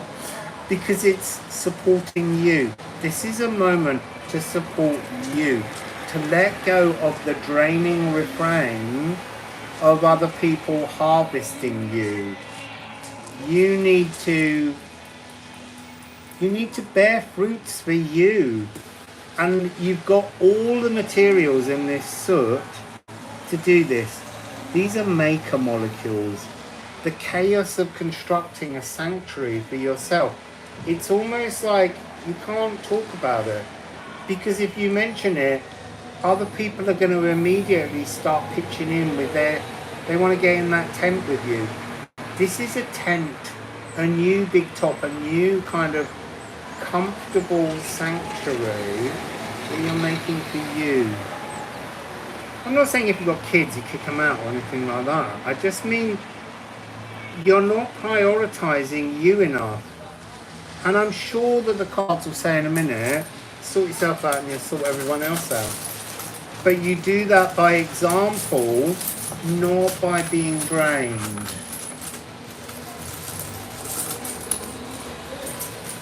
You see, there's an open top bus going by now, and the big top is just a roof that sits on the ground, a tent. So there's something about the tent's done what it needed to do, and now it's time to build something, I want to say, that's more stable within your emotions. So look, we have Wendhorn. Wendhorn is, it's usually the energy of unbinding from the moon, but this is actually unbinding from everybody else's emotions. It's exhausting. Unbind from all of them. Because hidden within that energy is you. And they're not showing me a symbol for that yet. I'm hoping that we'll get one. And then Os. Os is source. It's Godmouth. It's like the estuary. But the thing about an estuary is it's got the river and it's got the sea and it's got the fresh and the salt, and everything's kind of roaming around and swinging and swimming. For the moment, it feels like you need to stand on the banks and just let Source sing you a song, and just let everyone else get caught up in their own little Gatorung.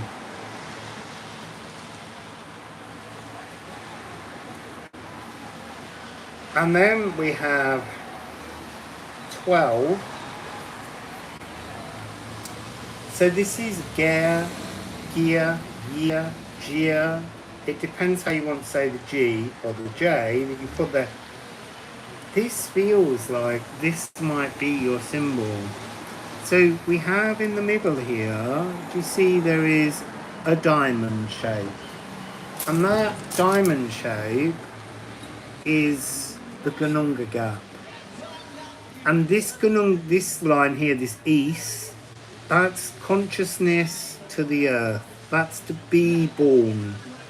And you're bringing into the heart of your life limitless possibilities of a personal harvest, because this means harvest. But this one, this can also be the same symbol, but we use this one in this room deck.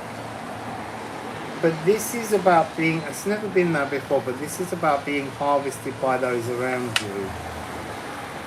And start to harvest your energy for you. So we have Waken 69. It's interesting. This is, I don't want to call it the lost room. It was there as a room. When we completed the deck, the timeline shifted and it had wiped itself out of all computer memory, and it just had a question mark, whereas it used to exist.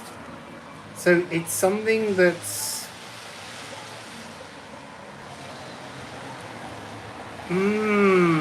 it's in different timelines, it's in different possibilities. It's a moment that awakens you to you. But when you awaken to you, that tends to be more about a kind of what I would call the galactic energy, your consciousness being fueled. So let's get a bit more information.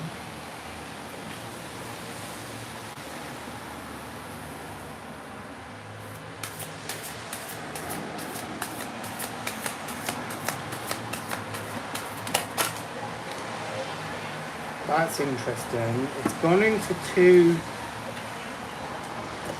distinct piles. So let's hold the mark and see what we get. I don't know what they are yet. They're all face down. Oh.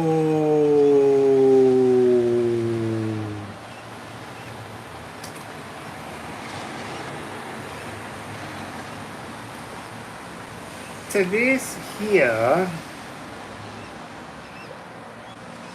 man is an energy of a pattern that we repeat, and it reminds us that we need to be in the collective murmuration of birds, all moving as one, but to acknowledge that we are an individual starling within that motion. And that feeds back. It's like a pattern. When we move as this frequency dictates, it's kind of like we begin to recognize the pain, the emotional, the moon frequency, the distortion. And then when we move, because we've got os twice, so when we move to remembering, you see, I want to say your individual divinity. So look, when the birds move as one, there's something divine about that frequency. I like our hive mind, but you have to remember you outside of the hive. I know it's like a kind of a hermit moment, but it's the divine hermit. So it's like each atom in your body is an unhatched cosmic egg of unmatched mystical potential. You see, there's something you need to say. Is it no? I don't know. But it's interesting that it's talking about Galdir, your best life, which is to speak. Galdir is to cast spell with words, so to create sound waves that wrap around the physical to materialize things. Quicksilver is the throat, G sharp. It's also the mind. It's a rhythm. It's a changing rhythm. There's something more dancey. There's something very rigid in 3. 1, 2, 3. 1, 2, 3. And inside that, there are quavers. Da da da da da da da da da. The metronome again. Da da da da da da da da da. Oh no, I did that wrong. Da da da da da da da da da da da da da da da da da da. You're trying to turn that 1, 2, 3, 2, 2, 3, 1, 2, 3, 2, 2, 3. You're changing it from 3, 4 to 6, 8. Cool. So here's your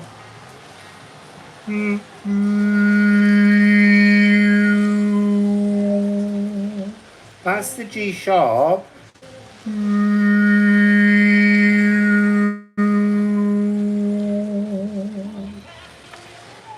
This is about, look, when you sing, people know it, but you need to sing for you for the moment. That's what it feels like. This, sing big for you. Increase the energy that you sing for you. That's the frequency that's coming through. The energy returning to you. Individual, but you. So I'm gonna get a couple more ceramics to wrap you up.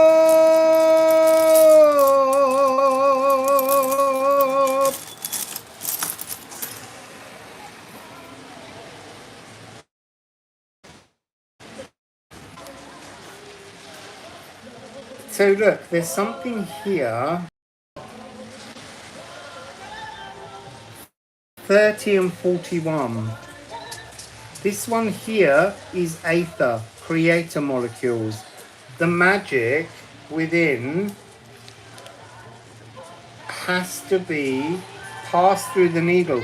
There needs to be a repair. I feel like there's space for a whole new frequency to be sung, this aether energy. But somehow, for some reason, it needs to be around a G sharp. I feel like I need to know what's not fixed. There's something that isn't fixed. Because we've got open the channel. Fill it with new physical notions of a sanctuary within your own heart space, ignoring the others for a moment. But it's not saying how you fix it in. It's not on the bottom of that deck. It's not on the bottom of that deck. It's a south node. I'm going to give them a shuffle. I need... What's got to be fixed in? What's the fixing? There you go. Eros. The ultimate panacea. So I'm getting an energy of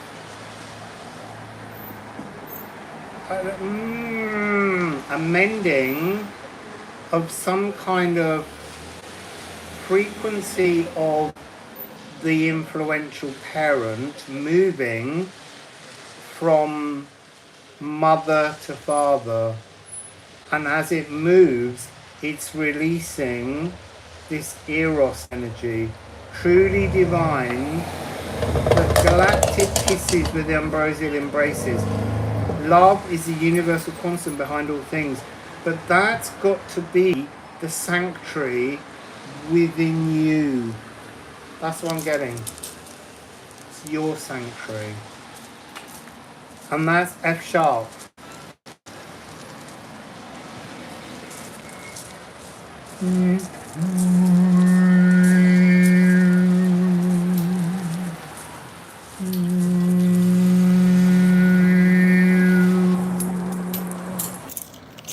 So let's move on. You've been worried that the light's going to get a bit rubbish. I wonder if there's a lampshade here. Maybe I could... Oh my goodness, it's flashing.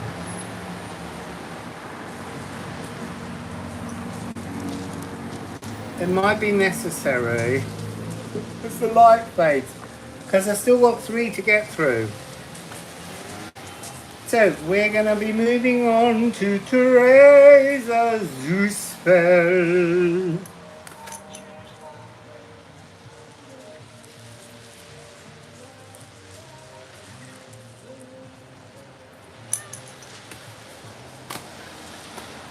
So I'm going to put you out on the sea,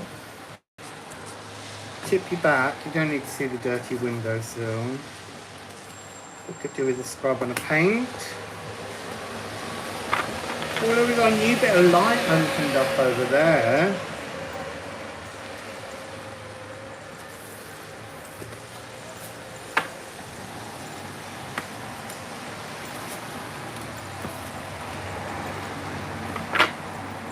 So I just pop all these back.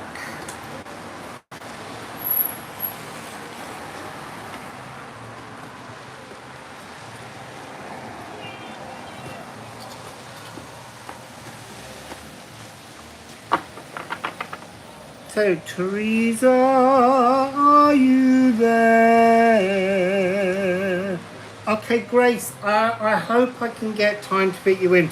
I should have kept saying to not send a donation till after the reading, because I'm going to run out of light soon. But if I don't get you done, I will do further readings tomorrow to catch up. I'm so sorry, I've got no moderators.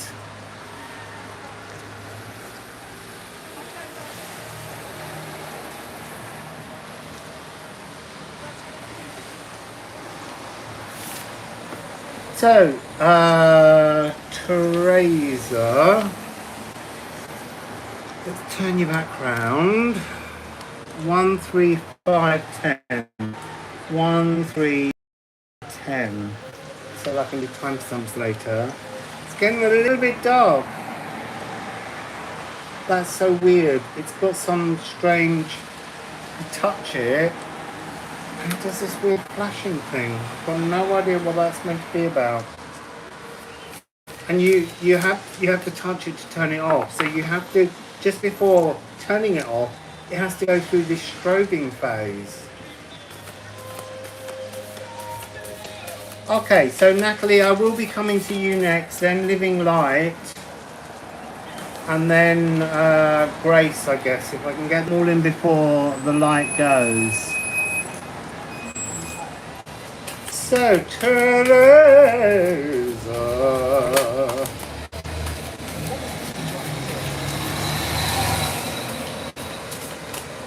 So,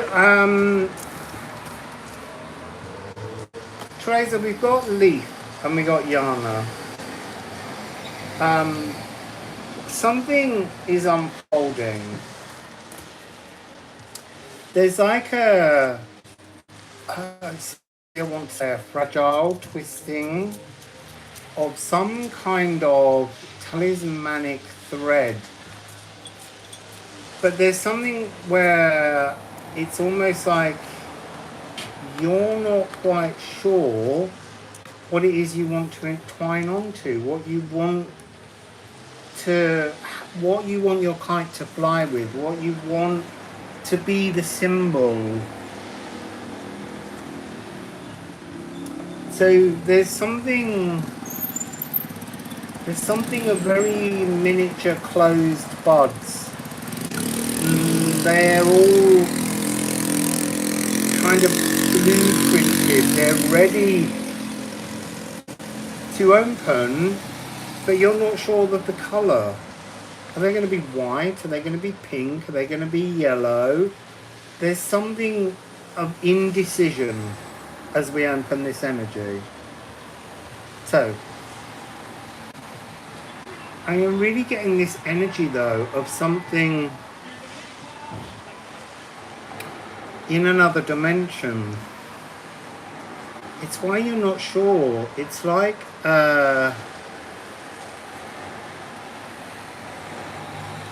it feels as though you are sensing that there's something you're supposed to be doing, Theresa,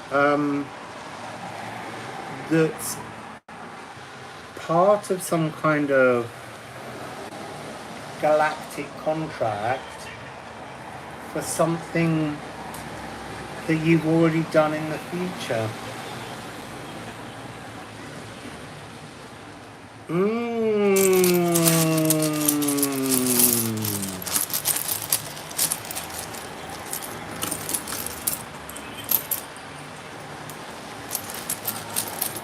Oh, I didn't have you down on the list, Mick Moore. I didn't notice it.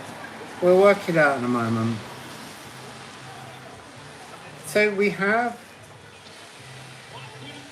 fail, maker molecules, aether. We have Heimfereld, the journey home. And then we have Ula.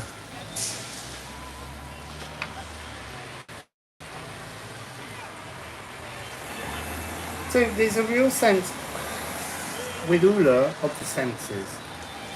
Heimfereld, I'm really getting that sense of leaving like a marker here that helps you to know home. But it's a home you've already been home. You left home, but home is other dimensional here. But this is like you can't let go of the kite of Heimfereld because there's something needs to be energetically unfurled like a flag placed here. I don't mean a flag, I just mean metaphorically, energetically, you need to bury something because there's something important about you being here now. Let's go to the musical alchemy astrology deck. some cooking going on. See, 2 cards turn over immediately. So because they turned over, their frequencies that are taking place, but you have no idea about them at the moment. So here we have Regulus in your element, and Uranus, which is primordial thought changer. It's the glass harmonica energy. So glass harmonicas can lead to a frequency of being disturbed, like ghostly memories of a life to be led that you've already led. The soul thread, you're leaving some kind of soul thread here. I'm going to ask what it is, because it seems as though it's really important. I mean, you can't really fail to do it because you've already lived that life, but in order to do it, the marker has to be laid down here. So let's ask.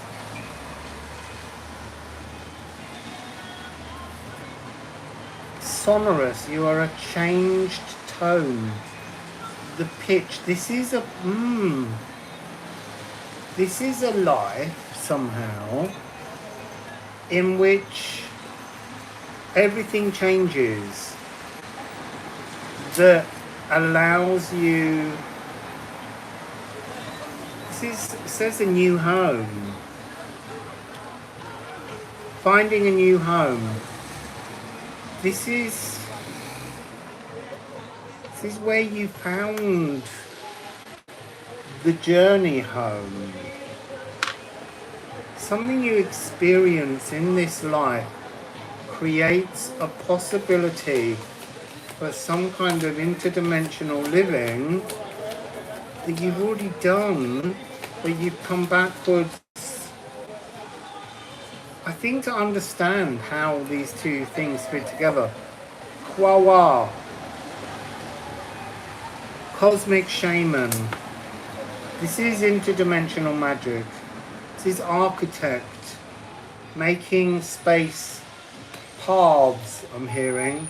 Making paths, threading new stitches between dimensions to hold open, I want to say escape routes, but that's not what I mean. Corridors for others. This is when you created a corridor to some home that people, so they hadn't found it, hadn't remembered it. You remembered it, and now you're leaving a remembrance beacon for others. Homing pigeon, I wanted to say then. Whale songs. This is Moon in Scorpio.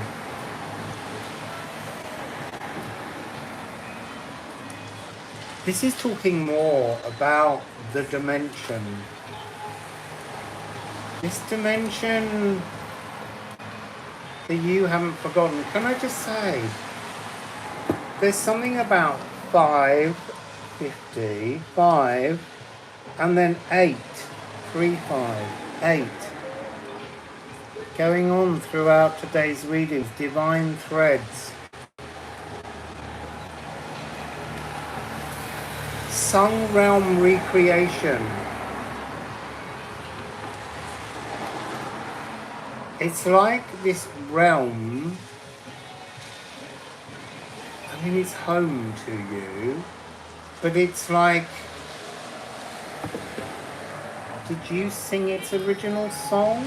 Something like that, and that's why, in truth, only you know the way to create the bridging between these two spaces. It's a very pleasure-driven, sensual energy realm.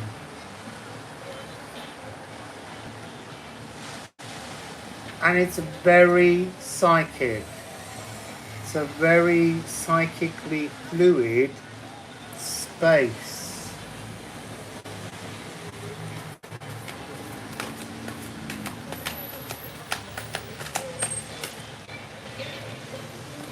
Well, look, there. Mary the Alchemist. So this is really talking about this. It's in 9699.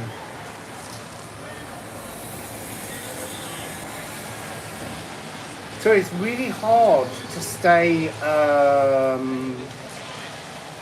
find the words for this realm.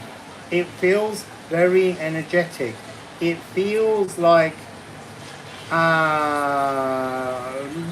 this dimension is slightly without body. It's a light energy frequency somehow. But it feels as though, because I said about this sensual, pleasure-driven, it's almost, it's interesting, mathematical, like there's pure pleasure in puzzles. You know, I'm not saying Rubik's Cubes, because, that wouldn't cover what you're doing in this realm, but it's almost like deliberately distorting something because the pleasure is reaching out and creating resolutions. And each time somehow there's an emotional but pleasureful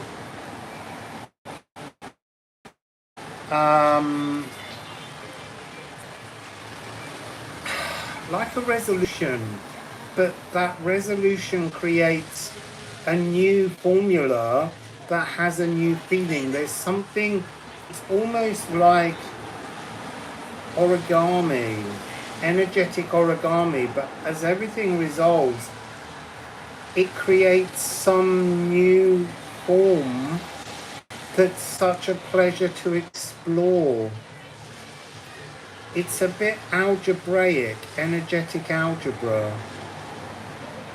I can't fully, because I'm seeing three-dimensional sacred geometry aligning with internal 6, 7, 8-dimensional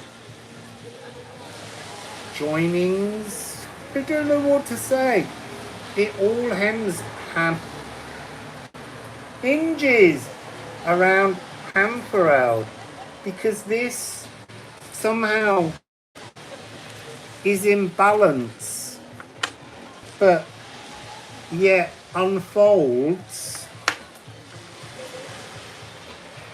curves, realigns,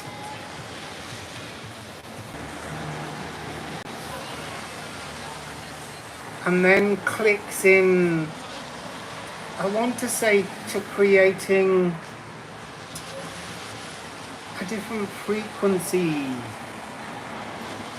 that's part of the energy, but it's like seeing something visual, and as you fold the origami, it then sings, because it takes on a new sacred inner geometry. I don't know.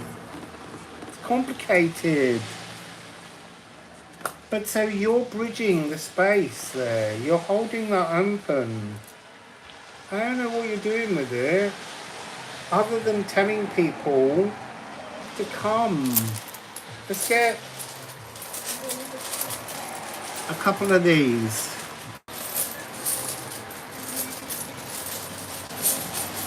Theresa. And look, I want to say, it's almost like decorating, the icing on a cake, going up in many layers and things like that. But the point is everything you see inside there's something completely different. And that's breaking free as you fold the cake up. Doesn't make sense.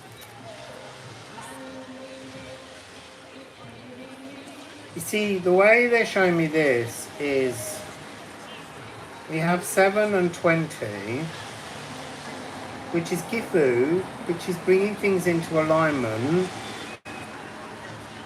And then here we have Man, which is about understanding collective formula with individual solutions. But then they're also showing me this.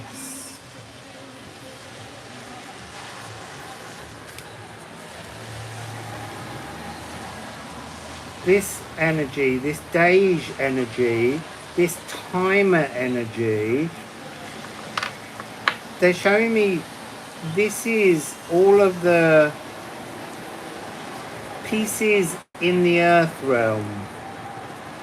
And this is what you do to them in this other dimension. You create starlight.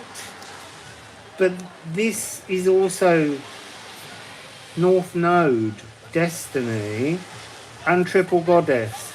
This is why I'm saying there's not a light body, there's not a physical body, there's a light body.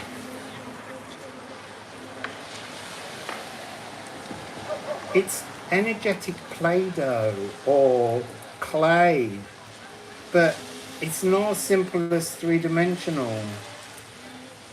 And you're holding it open. You've remembered it as a space. And lots of people have been there, but for some reason, everyone else was made to forget it. Theresa, I don't know what you do with that. It's quite deep.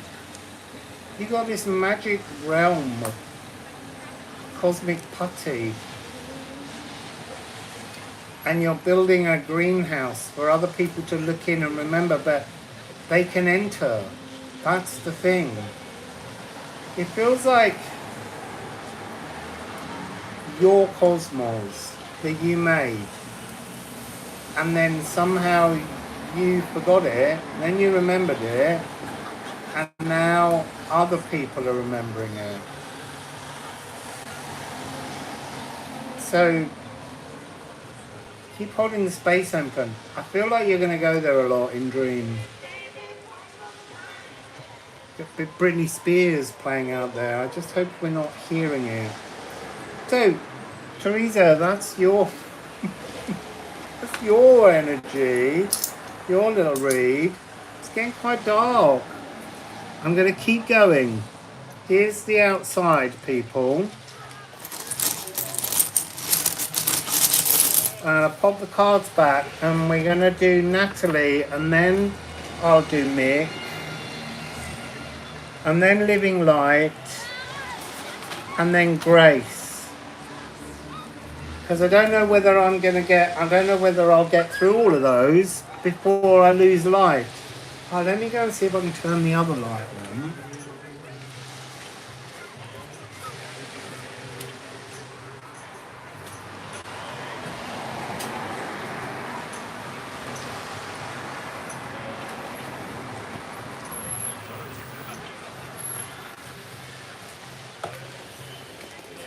So, I've turned the big light on. I don't know whether that's going to make any difference, but we'll see. Every little bit of light helps.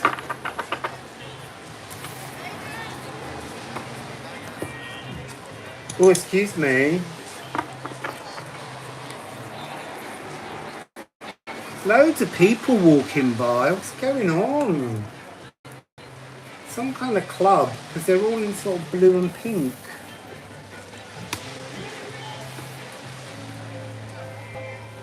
I love you, baby. I can hear that in the background now.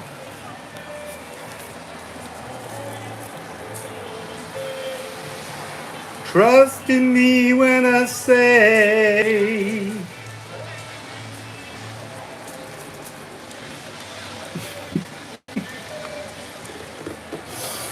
So, you can see me a bit better, I think. So, we're going to go with Natalie next. So, 155555555, Natalie. So, I've gone through these. I'm going to pull them.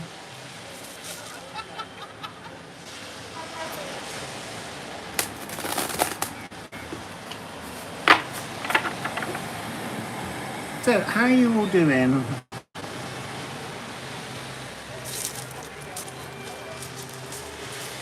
So,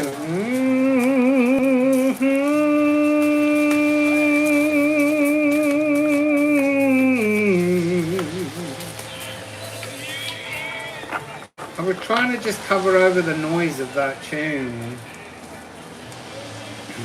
So, Natalie. Right. Oh.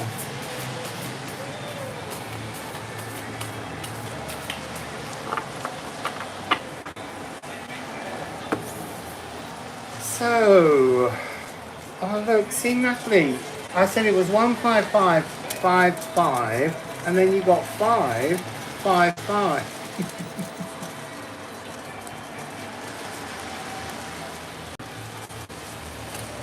You see, weirdly, I want to say you're moving towards breaking free from something. If they'd have been the other way around, I would have said it's time to break into your future, but it's not. You're moving towards breaking out from something. At the entrance to the port gate of the future grows the tangled tapestry of the bleak briar forest. I feel like it feels to me like you need to prune the forest. When I was splitting the deck, I noticed andwoodness now and urtica. Like you're still wearing the pain. There's some kind of energy that's gripping your heart that you're not quite yet ready to put down in this moment right now, that you're about to. That's the point. But at the moment I feel like it's still got a little bit of a grip on you. So the next two cards, 6264, Stenkness and Weakened. So this is, Nithilgir is the dragon that tests us.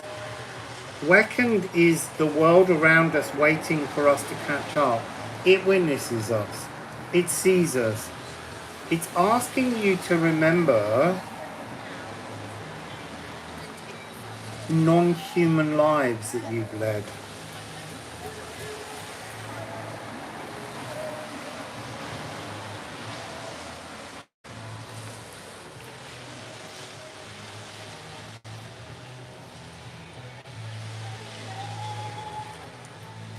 There's a gargantuan gateway.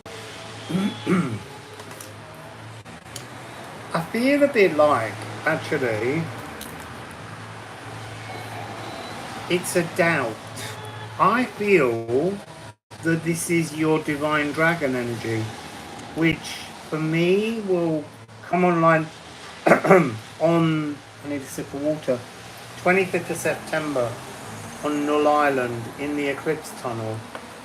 There's something here that is very tunnel vision. Like you're not quite ready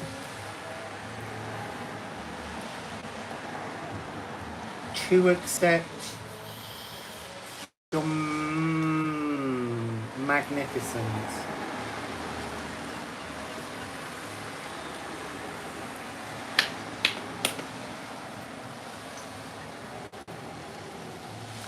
There's something here of gifts that you have, talents that you have, that amaze people, but you're kind of like, what that little thing? Like you don't fully appreciate that in yourself. I feel like there must be some kind of like karaoke going on the end of the pier. So, it's interesting this week I've got plugged in, so I'm not going to run out of energy, just where I might run out of light. But this should help. Look, Crocus of Venus. Crocus of Venus is the Palace of True Reflections.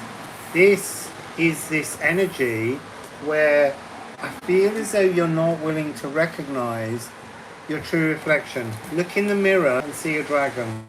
Look in the mirror and see a dragon. Stenkness. Stenkness is Nithhogir. Nithhogir is a physical world awakened in this world energy. Crocus of Venus is behind the veil. It's totally divinely inspired, but not actioned. It's something that waits. It's like a big cup of dragon's blood, full and waiting. Alight with love, entirely whole, self-merged and completed. That's the energy that will dissolve the briars. But this needs the flame of Nithhogir to burnish it.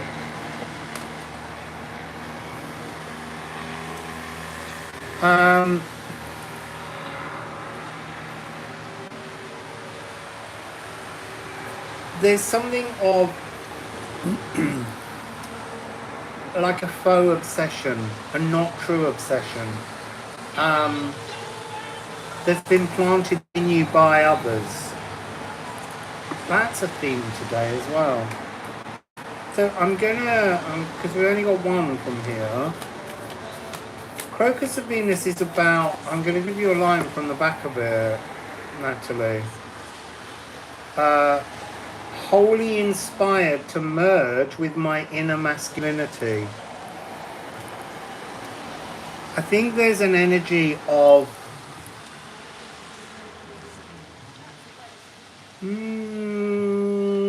distortions to do with masculinity. Masculinity, like femininity, comes in three forms: raw, emotional, and divine. And for most of us, divine masculinity, we couldn't even draw it. We couldn't put our finger on it and explain what it is.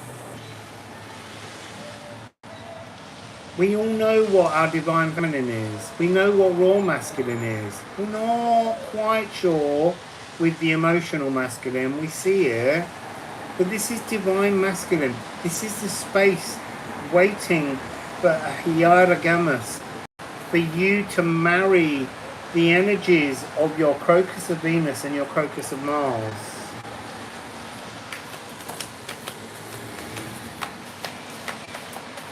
Your divine masculine, divine feminine in union, making a divine dragon, you. One on the floor, but there's one that's landed over here. Let's see what that one is first. That's so gorgeous. Look at the energies between these two symbols. You see this? Crocus of Venus is two Venus symbols in mirror. We've still got the energies here, but here it becomes a divine altar. Alter your altar. So don't worship other things. Don't worship deities. Don't, if I say Venus to you, don't worship her. Worship you. Worship the divinity within you. You are made divinely. And then this is birthing instinctual trust in you. But it's the balm of unyielding contractions. In the esoteric, beyond the veil, hidden, you are birthing your divine masculine. You're bringing that into action in the world. The energy I feel that's making like the contraction of birthing this energy painful is some kind of energy of narcissism that needs to be faced. Strong energy, but the point is you're birthing your divinity. So it's going to have some kind of discomfort as it comes into the world. The whole world feels like it's watching and waiting for you to birth this. To birth your nipple gear. It'll have a different name.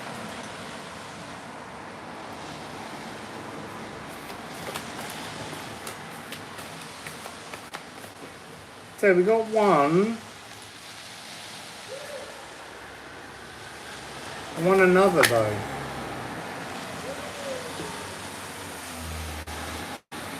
Yeah, look. Actionable contention. This is an energy that we have to face. This is something we find difficult. It's a 90-degree aspect in our birth charts. Have a look on your birth chart. Look for where your Venus is. See if there is any planetary body, Natalie, that's squaring Venus. I want to say this is something very Mars and Saturn about this frequency.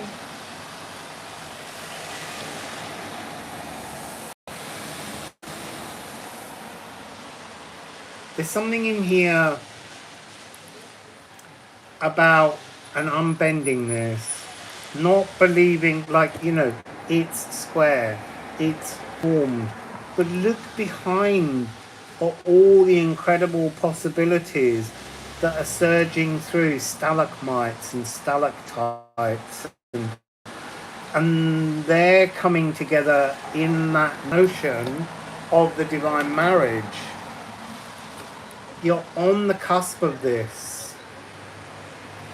It's what's taking place for you. And untangling threads. Tension stimulates action. Action is your focus. Oh my goodness. So you have love as the ultimate panacea, eros, kind of representing divine masculinity, representing a physically actioned energy of loving the world around and being divinely inspired. And then look at this power. This is what's coming through, is Mary the Alchemist, 9963. Double the divine. So the divine marriage, so you've got 9 as your crocus of Venus and a 9 as your crocus of Mars. And it's transforming and flickering and bringing this new timeline, this new divineness, double divine, dragon frequency. I'm going to put that there. It's such gorgeous energy. New musical freedom. The songwriter, you get to write the tunes.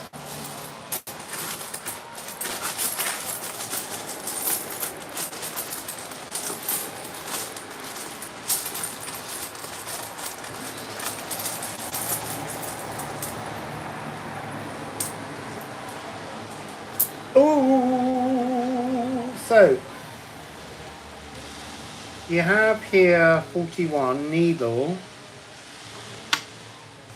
Needle is a very small hole. Needle, it's like there's so many things that you have to shed, because it's almost like the energy that's coming through the needle is your divine masculine, your energy to action, to make this divine dragon real. But to do that, you've got to transform from emotional masculine, raw masculine, And just think of this energy that is you as divine. Divine feminine, divine masculine. And then we have health. Restore. This is biome. The needling of the biome. There's something about transforming what you consume.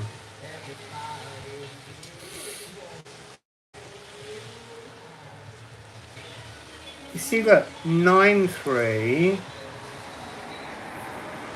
9-9, 6-3. I might put my hand over that. There's something really important. So if we got 999, it's thrice 9, divine. And then 336. You've got to bring your inner divine, masculine, non-judgmental frequency to your biome.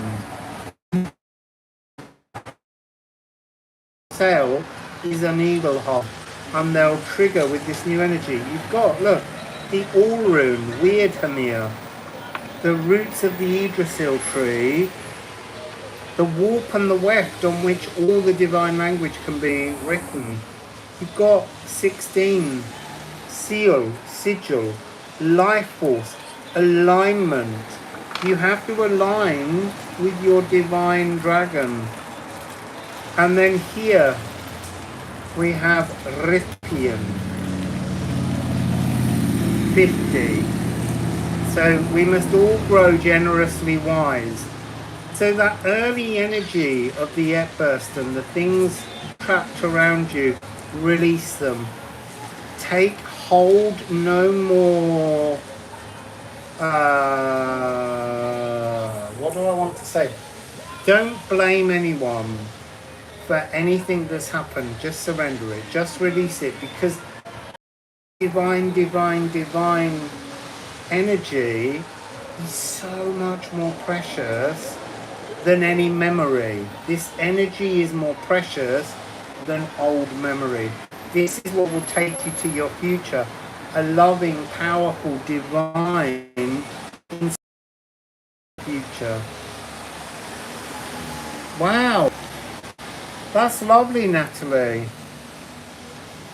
So, I'm going to do the next one. So I've got 1, 2, 3 to get through.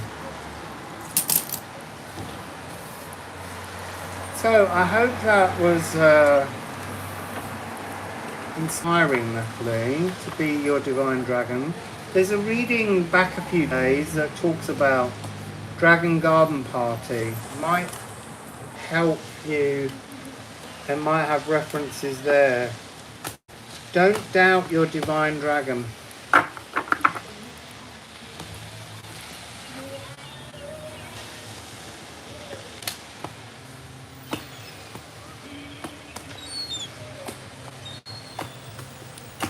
So look, have a little look outside again, people. The light's changing. We're running out. Oh, the lights will come on soon. In between all the lampposts, there's little lights hanging. You might get to see them before I get to the very end. So, Mike. More Mike. Mike, more Mike. I might need a sip of water while you're just watching people wander by.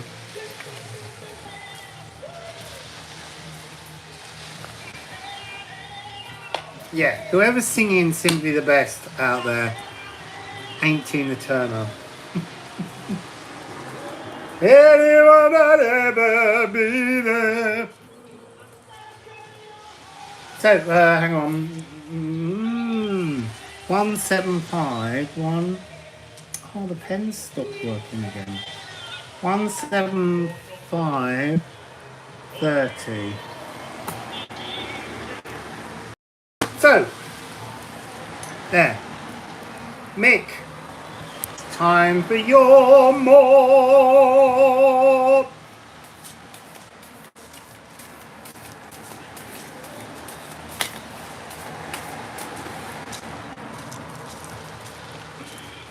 Oh, that's interesting. So you've got Waken.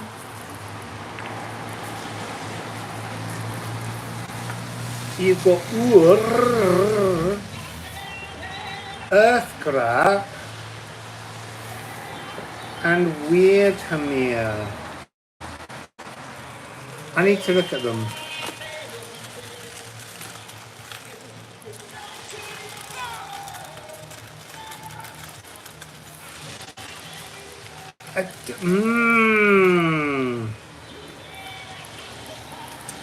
Mick, there's an energy here of the Urox, the wild ox, giant energy.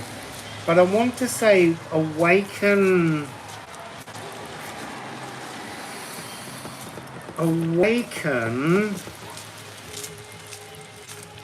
I'm trying to find a word for it. I mean, basically, your wild, instinctual human nature is what I'm getting. Pour with magic. Return the magic. Give the magic back to you. Interesting. Right, so where's the magic?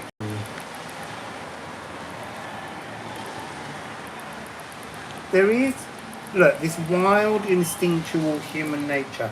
That's the key energy I'm getting here. Wildness. When did you stop being wild, Mick?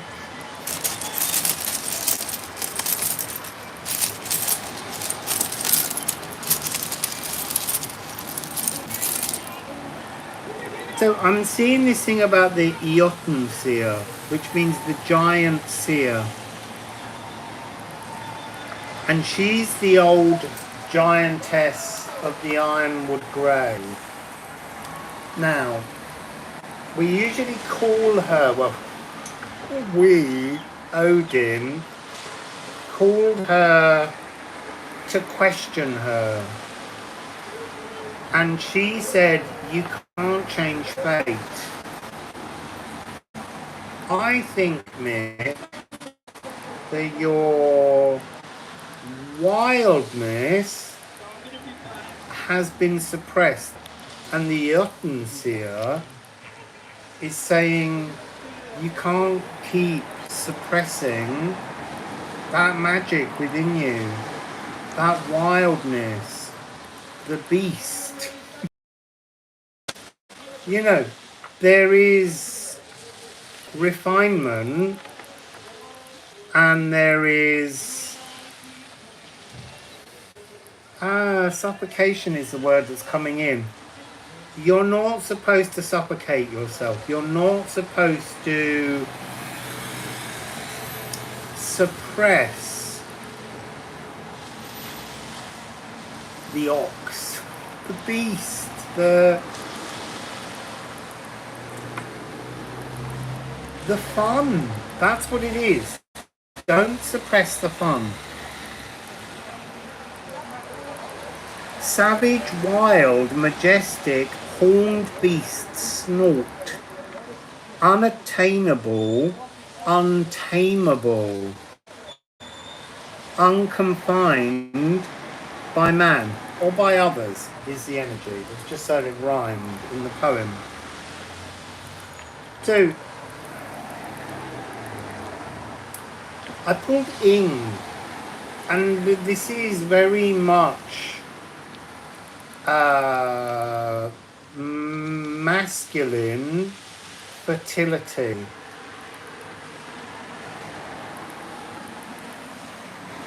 And you've got needle. It's mending your masculinity somehow. Or your masculine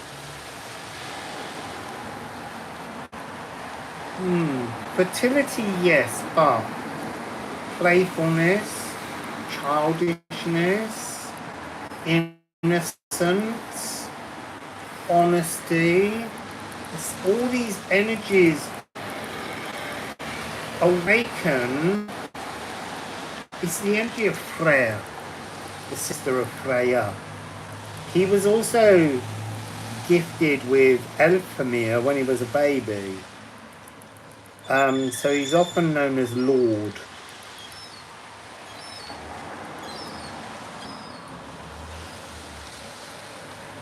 I've got this energy coming twice, but one is ethereal, and then the second energy is very physical, like a tree trunk, and the light is shining around it, near it, close to it, like dappling. It's like all the pieces of the light need to be pulled together and then wrapped around the trunk. There's something, so there's an energy of an esoteric, emotional truth that needs to be wrapped around the trunk of your tree, but the tree is not the true frequency of you. In the physical, you're not showing your full esoteric untemperedness. So when I said wild instinctual human nature, it's like a wild instinctual ether that needs to wrap itself around. That seems to be what's coming out here.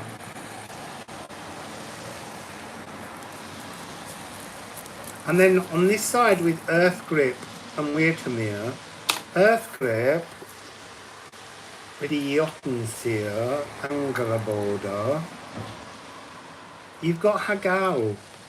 This, how can I explain this? Sorry, this is just mystical and magical and wonderful and free and untamable. This here is some kind of journey that you've allowed to, it's almost like a sponge or a cork tree, where with cork tree the bark can peel off very easily and expose a tenderness or something, and sort of, it's like you've had all your cork removed, and that's left you feeling slightly exposed and vulnerable. And yet here you have this energy, Theo and Vitamir. Theo is mobile wealth, but it's also often the description of, it's the first rune, and in the Older Thuthark it's like, what defines you in life, how many animals you have in your pen, but that isn't what defines you, because that's leaving you sensing dryness. This is what really, animals that you can't contain, running free. The untamable is what makes you magical. So don't be hemmed in, be untamable. So let's go with some more musical alchemy of astrology. Oh, it's getting lighter. It's going lavender out there. You can't see it yet. It's got a different, the sea's the most magnificent colour now, but it wasn't.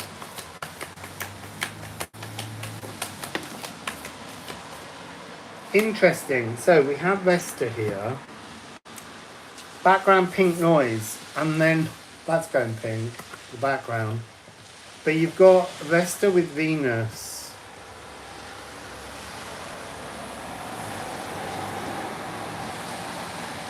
So honouring your heart's desires. Freedom, to not be hemmed in, to be penned in. That is your heart's desire.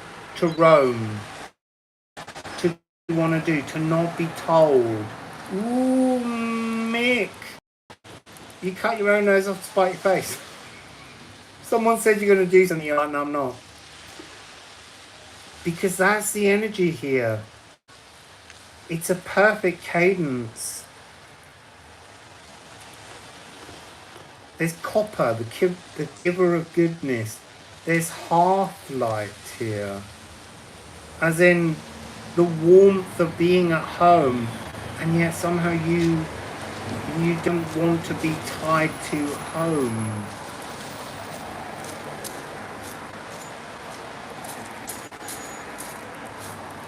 There's an energy of pregnancy magic. I want to say that, Mick, you're pregnant with the anticipation of some kind of freedom, moving, going away, holidaying, whatever it is. This is this energy that I'm feeling. You've got,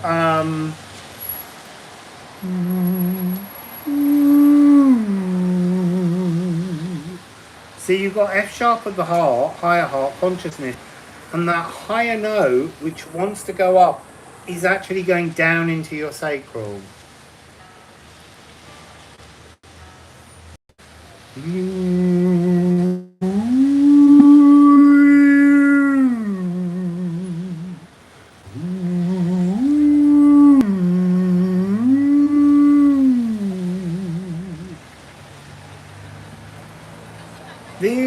And there was something numerologically, it was going, look at it, look at it, look at it, look at it.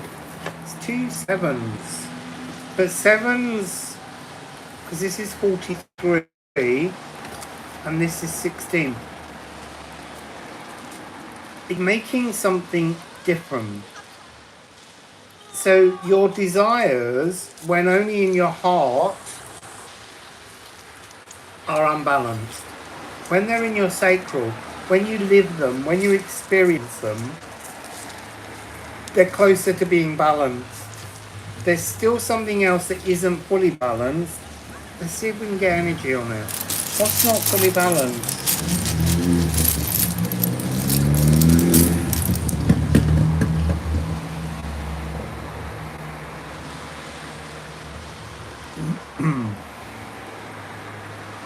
I want to say hidden passions that you've not let out. Oh look, hidden passions. And then we have the Kruma. This energy of divine love, spiritual love, preserving energy for spiritual pursuits. That's why it's out of balance. Live. Do it now. Be untamable. You will always have that energy. That will always balance. But there's something here about daring to explore now. 48. This is Leafshade. This is to be cradled in divine love. You're being cradled in divine love. So know that and go and be untamable. And then this is 66, 12. So you've got 1666. 1666. Getting a really strong thing because of the inextinguishable flame. Great Fire of London. So there's something in that energy about home. Loss of a home. Guardian of the home. Guardian of a home that was lost. Or that you moved from.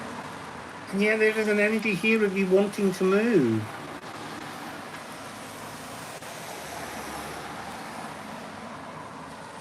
The sea womb absorbing fire and fury.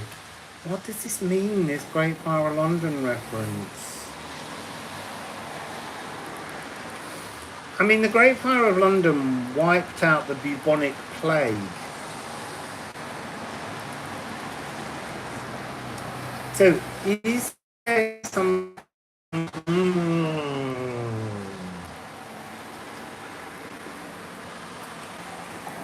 Let's shuffle these again.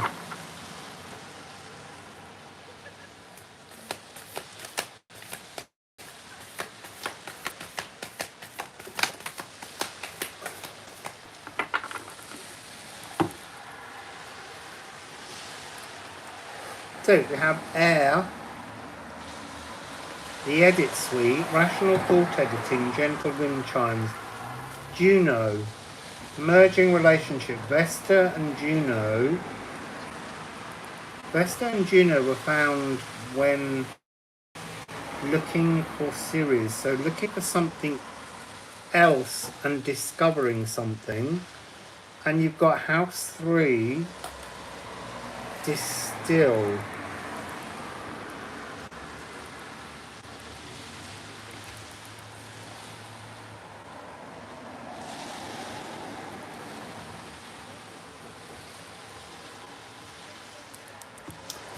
See, look, this is...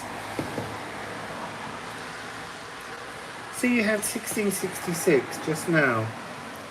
4-2 is 6. Distill is 6-6.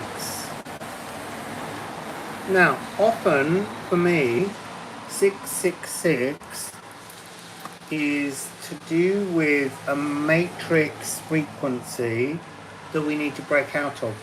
But it came out and it's in tomorrow's reading. It's something to do with dream realms.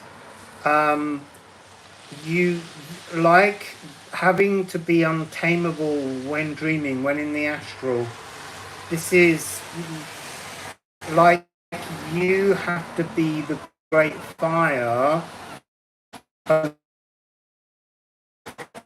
are no nightmares, there are only dreams. I'm seeing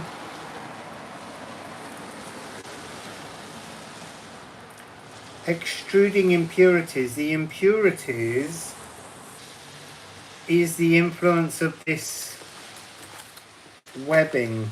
This is weird for me, but it's just showing itself on the back of the card.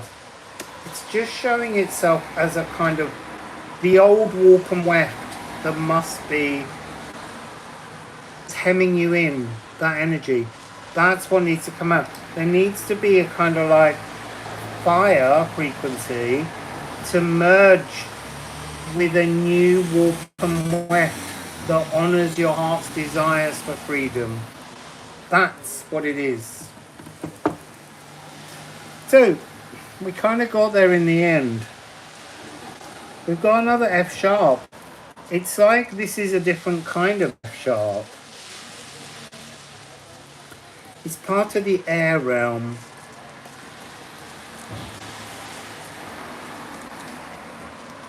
Because F sharp is Libra. Well, Libra and Sagittarius. Obviously Venus is Libra. Reaching the balance point. But breaking free of this dream matrix, this stagnant labyrinth that's holding you. It's like your dreams need to be untamable. You need to run free, lucid dreaming. Don't worry if you can't do that, but don't in a dream feel fear. You need to connect that all your dreams will be beautiful and bounteous, because you need to break out of that matrix. So, there you go. So next I'm going to move on to Living Light, because the light is dying. Oh no, but look, it's got some pink in it. And then I do Grace. I'm sure I can get by with another half an hour. Really need to go to the loo, but I'm not going to. I can stave it off.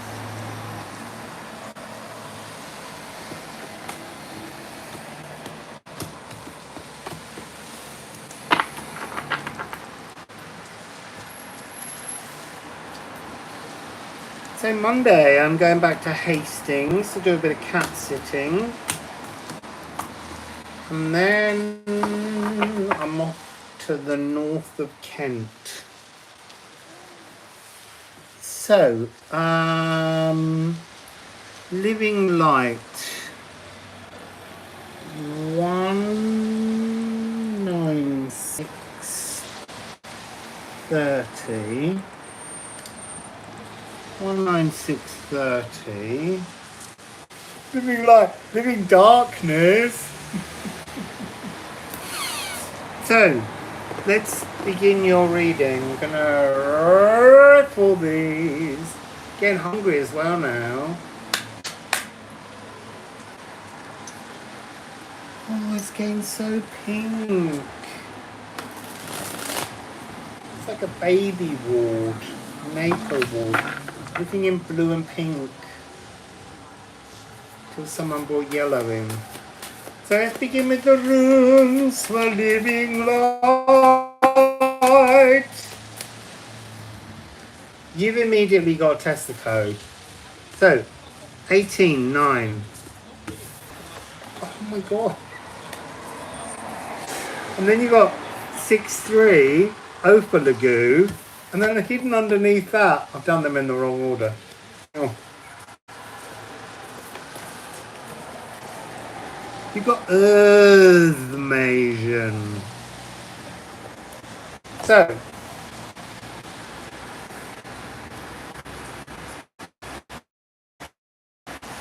yep, you begin something again. Can you see me? You can see the cards there, can't you? So, I want to say you've been burning bridges. Well, you've been burning them well in life. And it's time to grow a new forest from a new space, from the same roots. Because we never lose our past. We still have memories of our past, but we stop having it as physical boundaries.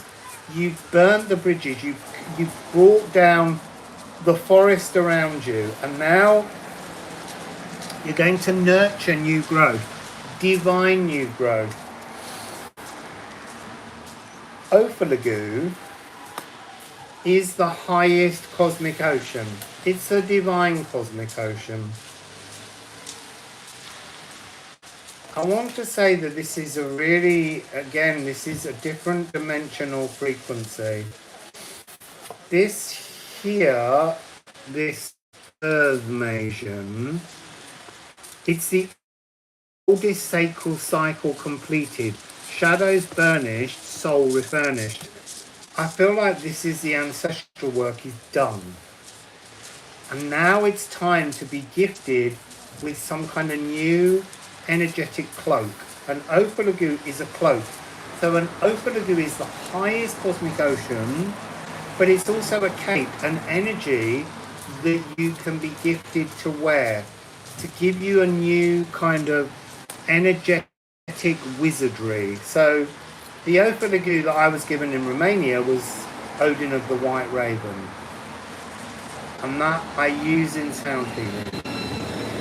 Oh, look, the lights just went on. To see, look. Living Light. This is like a new pathway. Do you see? Like all individual cells almost. So let's dig in, because this is not it's not here. This is somewhere else.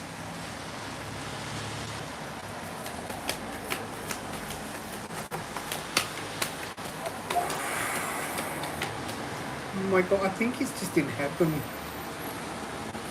Even that, I think it's just heaven. You got Poimander.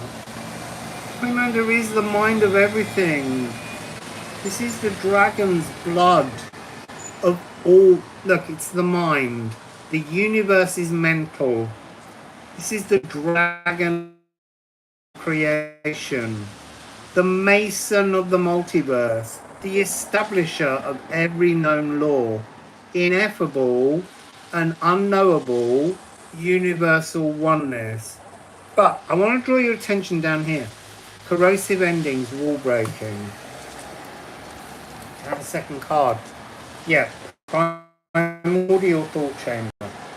You are going to get shaken up big time with these two.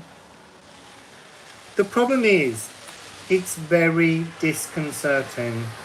This is like accepting the divine's cape. It's just, you're going to dinner with the divine and it's going to feel unbelievably magical, and then nothing. You will not know what to do with this information, with this meeting. So, the exercise, I'm being told, you're being acknowledged as divine. And so therefore, you are about to have a divine experience with another divinity. So the best thing I would suggest is think what it would be, what it is to be the divine mind of everything, where everything alive is programmed to worship you. And what you'll realize is it's boring and lonely when everything always worships you. If someone says they love you, how do you know they love you? And they're not just saying they love you because you're divine. Yes, it is like the coat of many colors. So you have to think about what it would be to be absolutely divine, because we are all an aspect of this, just one aspect. So we can't understand the fullness, but we can get behind the language. So I often talk about 11 frequency, 12 frequency, 13 frequency. Divine dining is 14 frequency. And you've got Uranus. Now, Uranus, Gaia, is a really interesting primordial deity. Because in the beginning there was Gaia. And Gaia, without any other influence, it's pathologonics. You know the word. It's to do with Athena, and it's to do with like Mary birthing Jesus. Gaia created Uranus.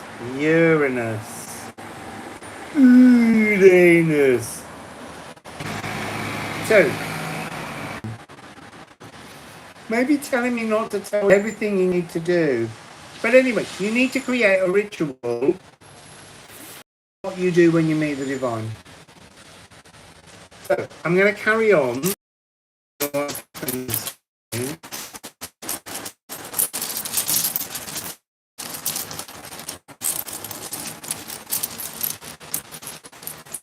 I want to say there's a silence of cosmic consciousness. I don't know what this is about. The blind God. There are things still unseen that you must have to stop trying to be. Then 44 candles, the grand cosmic music of the spheres being served for dinner. And then you've got 15 elks, protection.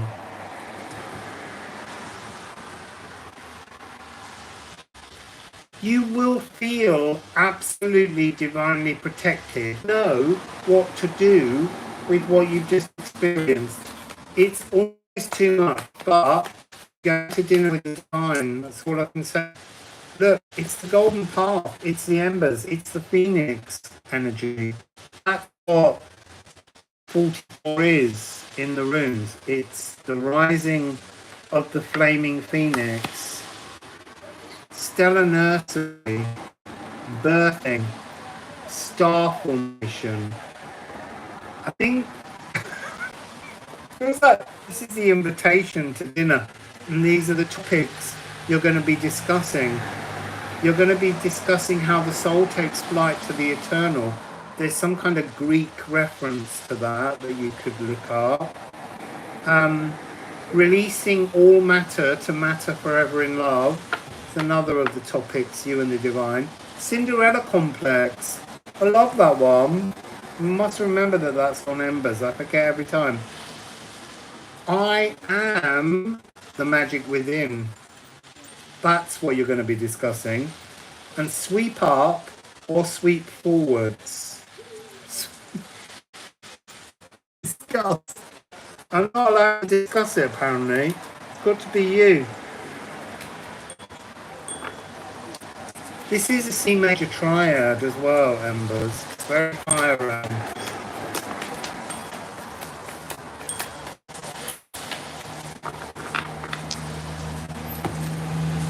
It's Eros from the embers. This is just love. The most lovely, loving, beautiful dinner you're ever going to.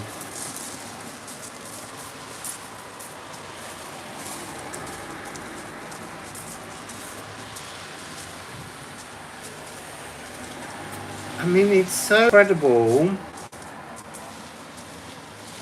I want to say you are Eros and Poimander is receiving one of your arrows of love, because it feels as though the divine is recognizing the ultimate loving fullness and beauty that you're offering. It's almost like you and the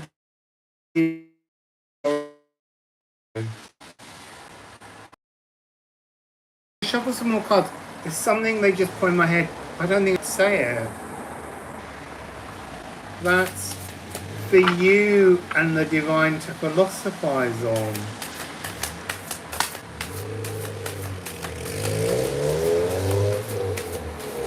Hey!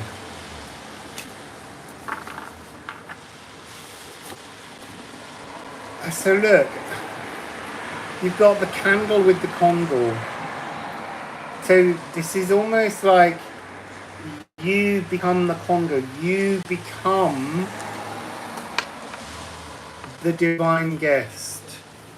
And then I feel like the Gaderung is kind of, it's elves, an orchestra and a choir of elves in the minstrels gallery, and they only know one song, and that's the song of love, and they're just playing that over and over again at the dinner party with the divine. And then like, you've got Os, which is Godmouth. So from God's mouth to your ears, rather than from your mouth to God's ears, from God's mouth to your ears. This is you got a lot of fours here. It's a very relaxing, calming, beautiful space to be in. I don't know what else to say. It's a lovely dinner with the divine. I don't know what you should take, because the divine's made everything. Just take yourself. So that's your reading. Really, I have nothing else I can add to that. I'm so sorry. But it is beautiful. Go dine with the divine. So look, I'm going to do the last reading, which is Grace, I hope.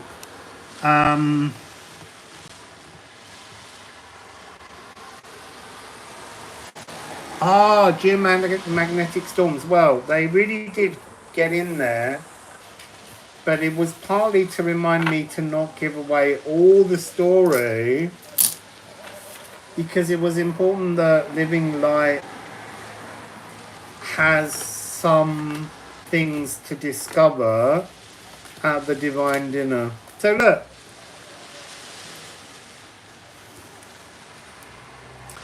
look at that divine blue.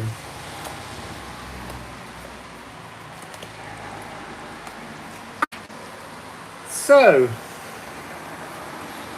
I'm putting all the cards back, and then I'm going on to do Gracie. Gracie.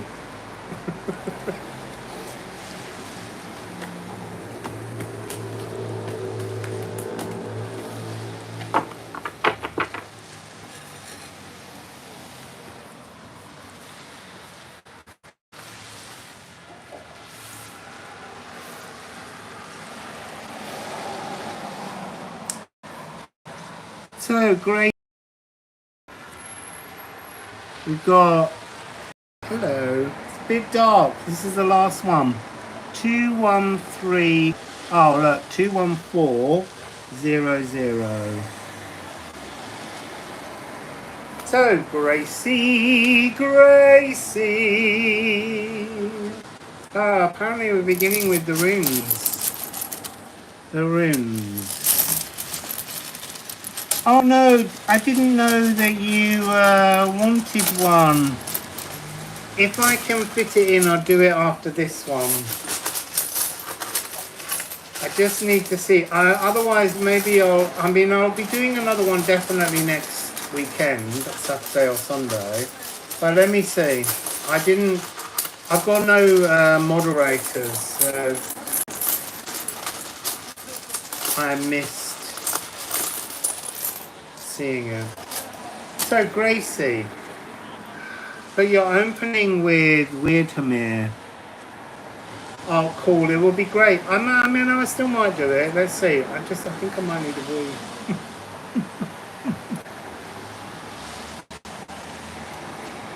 Okay, I'll fit it in. If you've already paid for it, I'd rather do it. So this is 31, which is the Golden Path. So, Gracie, there's a magical opening path, golden path, and you've got Condor. This is big. So, what I'm seeing is there's something shaping up for you. Something. So, look, when you're born, the Norns, the three weird sisters from Weird Hamir, they give you a tapestry, the warp and the weft. And on that tapestry are all the things that you're meant to do in your life. And they take you on a destiny. But there are moments when we can transform the original tapestry. And when that happens, it's almost like... So you have the tapestry and you are destined to go from here to here. And there are moments, in fact, when we can transform something and we raise to a new tapestry with a different frequency. That's what I'm getting here. Something going on right now for you that's going to bring in a kind of a new divine timeline.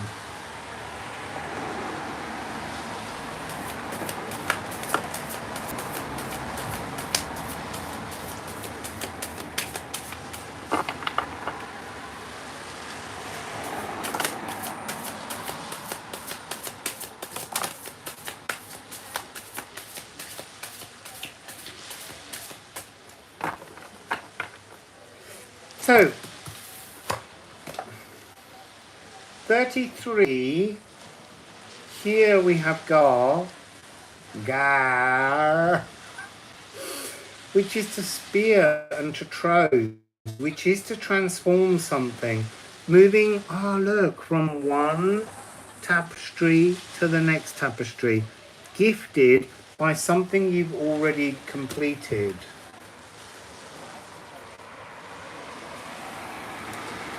too weird. So look, Lagoon, which is the cosmic ocean, and then we have the O for Lagoon and Gaideron. Now I put them all back in separate places, but they really wanted to come out. The significant thing here is this transformation from the Lagoon to the higher Lagoon. It's talking basically about this reweaving, some giant stitch in a new direction. Gaideron is harvesting love. This is the Elven ring.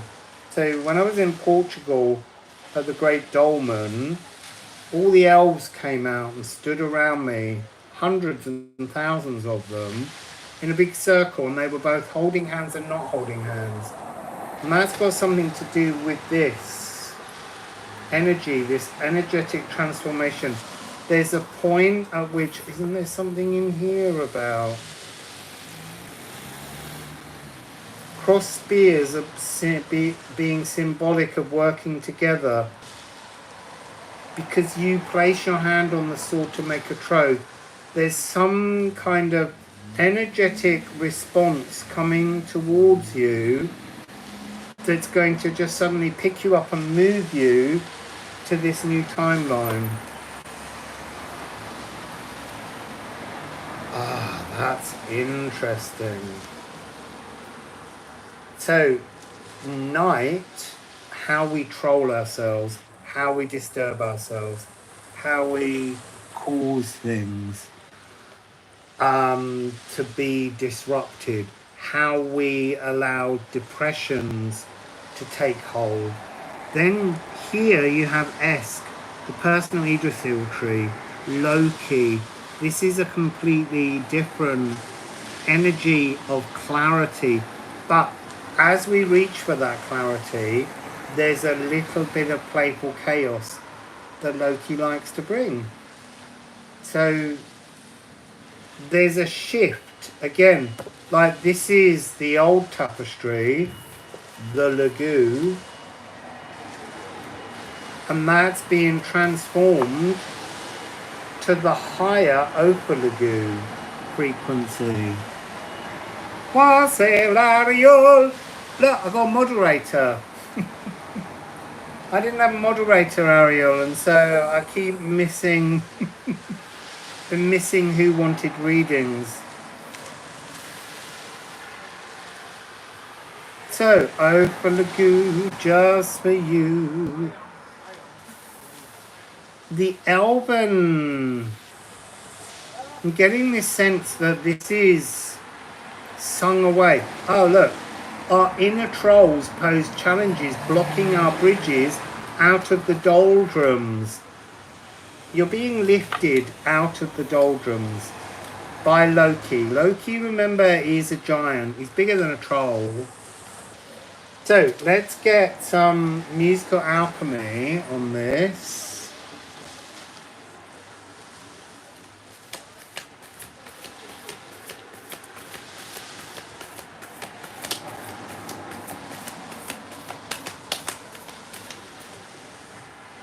One card at the moment, but this is the important part here. Look, 6363. You don't get that often. So, Opal Lagoon is the higher cosmic ocean. Dark Moon Lilith is the side of the moon that faces the sun. That's what's changing. You're going to be lifted away from this energy of always being over emotional. This is that night over emotional energy. This Esk is 26. This energy here of Dark Moon Lilith being empowered to be emotionally stable is the frequency. So we've got 6363 beneath each other here.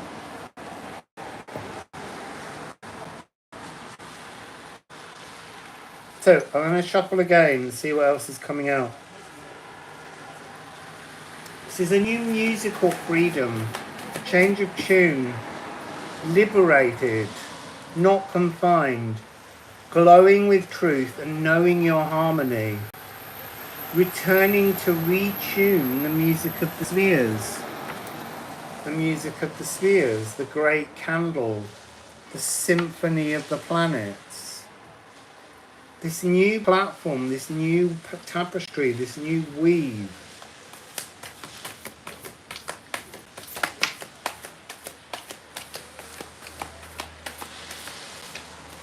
I feel like I felt the energy of you being lifted up then in a card that's fallen to the floor, but it never appeared falling. It just went in the air and was on the floor. So, look, you are being removed from your current timeline. The celestial songbird is here. I am liberated and converted. Liberated and converted. Ratifying a new reality. Let's see what this... Oops, just banged my head into the plugs. Soot. This is the potential. This is Dark Moon Lilith. They came out together in someone's reading earlier. There's power in the frequency of all the atoms being realigned, being transformed. I want to say that each individual elf is an atom moving, aligning, connecting.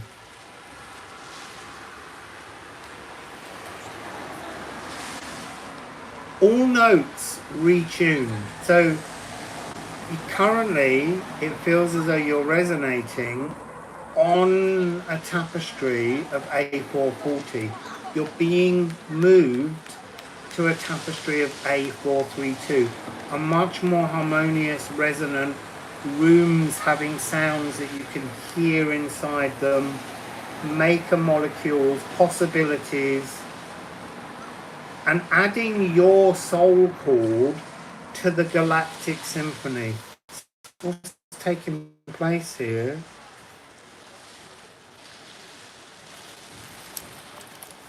So,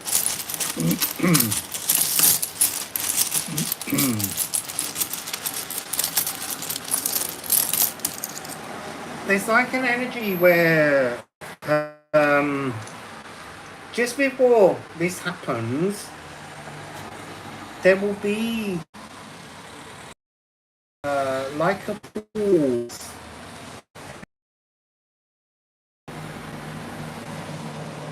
And then like a cacophony of all the notes will come in all at the same time. This is another one that's been coming up in almost every reading. Needle. Mending invisibly on a microscopic level. Atoms, biome, all of those energies. You've got Gatorung twice now. 7474. 6363 7474. This is almost the elves singing to your biome, to your microbes, to your atoms on a microscopic level. Oh, look, I'm being unbound from the emotions of the moon, feeling drunk, feeling this blocked night energy. It's being transformed. It's being unbound. The elven ring are singing through your consciousness, but it's almost like as they pour the consciousness in, every single cell is absorbing elven love, Lefuma frequency. That is what is retuning you to the new timeline with these maker molecule possibilities. Oh yeah, isn't this limitless atomic void? The void consciousness void, the Gununga gap, is coming in, and inside every single cell there's a limitless atomic void that's being transformed. That's a beautiful thing.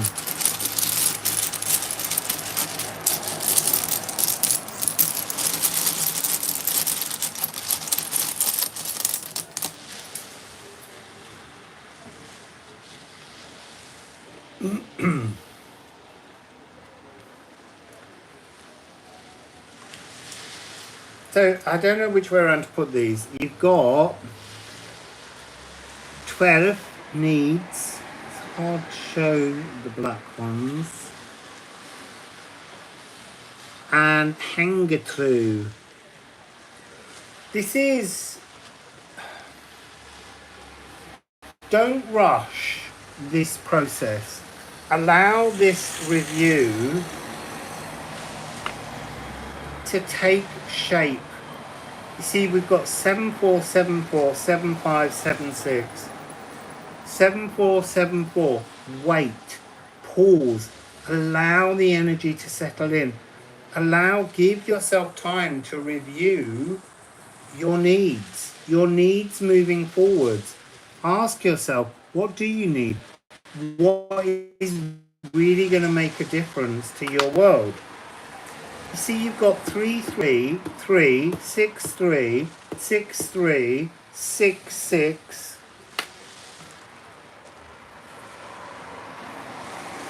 This movement's divine, but you need to be quite clear to you and to the Elven Light what it is you want to require, and you have to, don't think outside the box. Take the box, throw it away. Don't even have the shape of the box around your thoughts. Throw the old box away, because it's the old tapestry that was gifted to you. You're moving to a new energetic tapestry, and so therefore you really need to give yourself the space and the shape and the time to stitch your perfect future rather than the one you were gifted with. So that's your reading, Grace.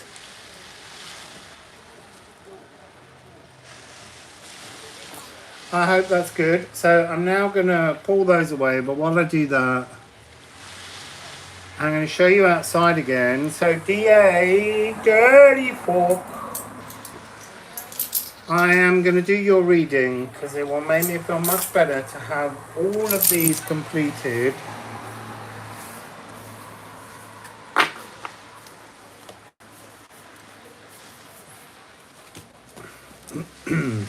I'm sure I can put off my need to visit the loo for another 15 minutes.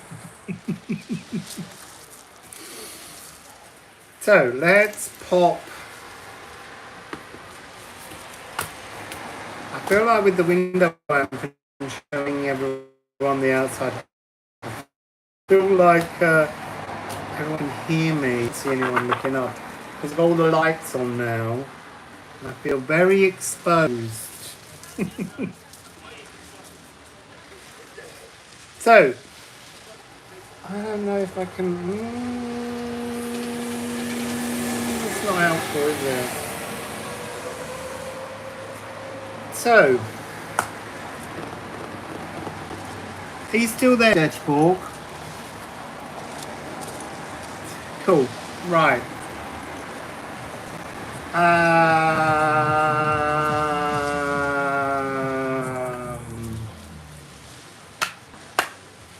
Let's see. I'm going to riffle both decks first.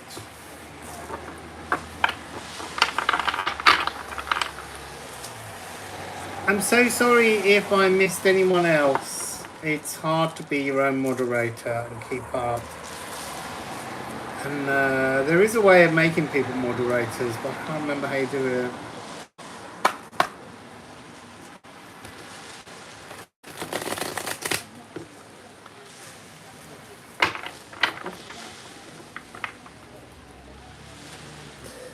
So,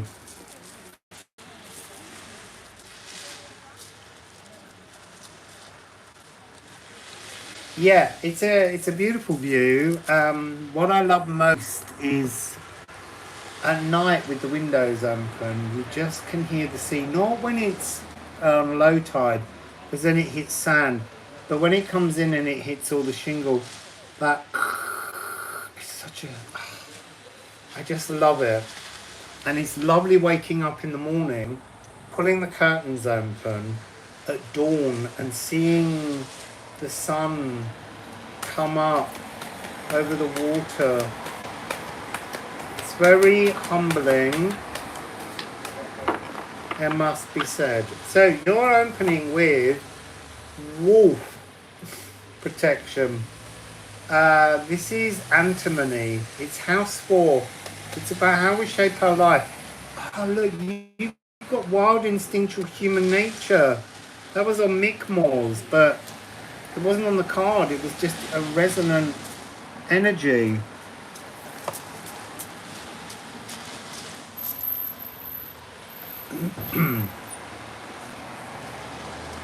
I'm going to keep digging. House 4, the shaping parent. Why is that relevant?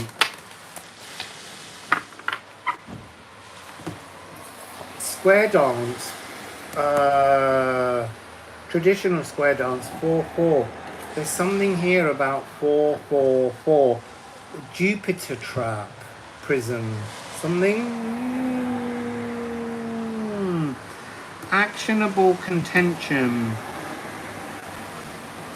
This has got something about the zombie ballet.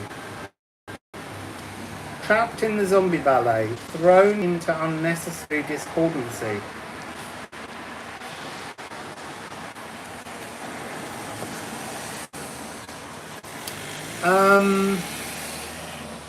Is there still an energy of a triggering?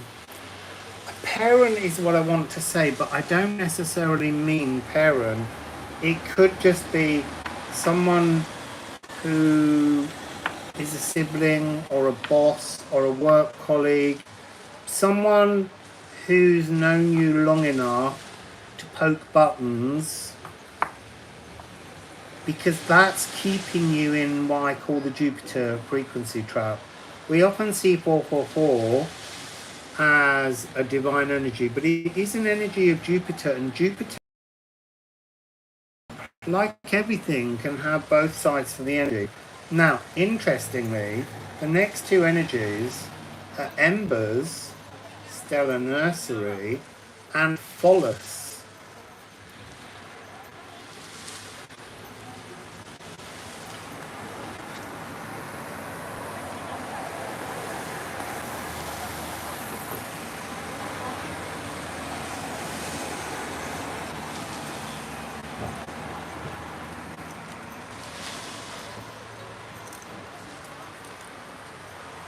So this is about radical shifting towards a new energy of the golden path.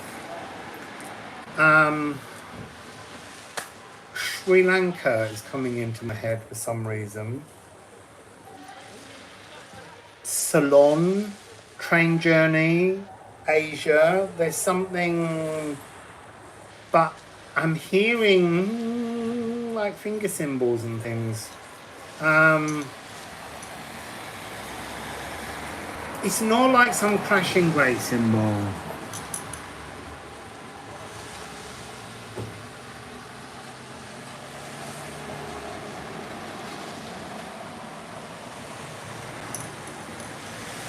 Okay, so we're tuning in.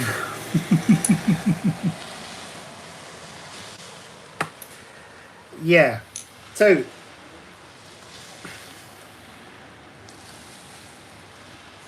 you see, this finger symbol thing is a little bit like, have you done it? That's the, it's little, and I feel like you need to get a great big pair of cymbals and kind of just go boom, or a gong even.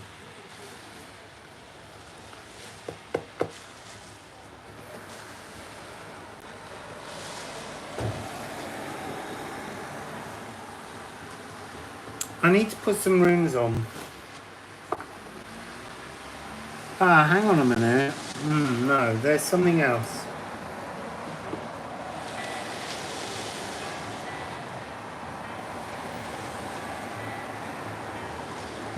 There's this tune.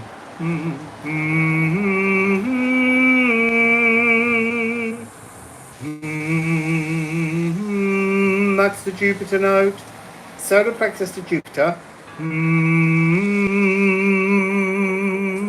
Then all the cells in the whole body in the aura. And then the nervous system. But it feels as though, like that. It's like it's landing nervously rather than, not confidently, but I can't think what the word is I want there. Not confidently, but like correctly. Just give me a moment.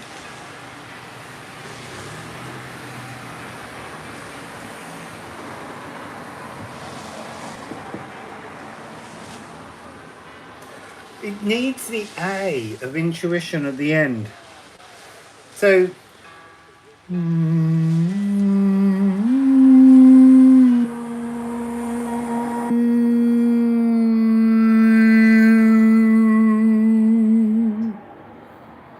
this shaping energy, it's intuition in many ways. I am durable, pleasuring the nest. But there's prowling for dangers. There's this alerted energy. And the shaping parent herding the pack still, when the shaping parent needs to stop. So the A of the moon, which is Cancer House 4, that really has got this frequency of rulership, but it's like, who's ruling? There's no ruler in this house, but someone who shouldn't be ruling. So let's go to the runes. And there's this energy of Solas. Solas gets shot in the foot by Hercules, with the Hydra venom on an arrow. Let's see where we get.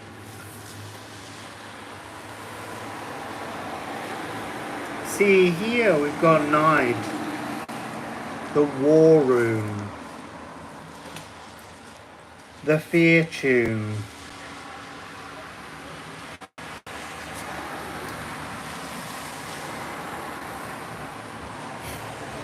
You see, there is something here within this shaping energy, this poking energy, where I'm hearing you kind of do this sort of like blah, blah, blah, blah, screaming and sweeping out.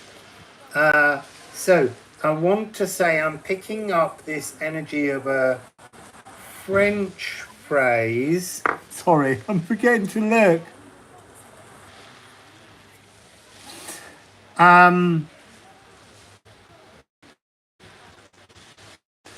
So what I'm getting is there's an energy called Esprit de l'Escalier. Esprit, the spirit, or l'Esprit de l'Escalier. The spirit of the stairs. So the spirit of the stairs is the idea of sweeping out from the frantic shadows. And then you leave, and then the nutritious idea of what you should have said comes to you after the moment. And there's that sort of Oscar Wilde wit about this frequency, but in truth, it's not needed. The sweeping out and just protecting yourself from that. It feels as though there's an energy of needing Chariclo. So there are these energies, the centaur bubbles. They're difficult bubbles that rise up, and they're chiron, and they're chariclo, and they're pholos. And they have a habit of rising up, and sometimes they pop into each other and create a larger bubble. And we need to, look, here's your embers stick, but one for each. You need to pop pholos, pop chariclo, and pop chiron, just to, because there'll be more of their little bubbles coming up, but the bubbles are being created by others, not you. They're not your bubbles. They're bubbles of projection from other people. I'm just really admitting now that I forgot to write down a timestamp when your reading began. Good job I got the camera turning around. So that's an energy that's coming through. Like when I said then I forgot to do something, that's the excuse that people say. It's a sense that they're not paying attention to you while completely trying to control all of the aspects of your life.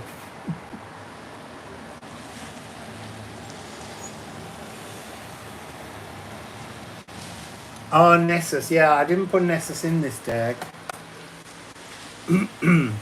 So you've now got Sextile, which is interesting because it works with this card here of Square.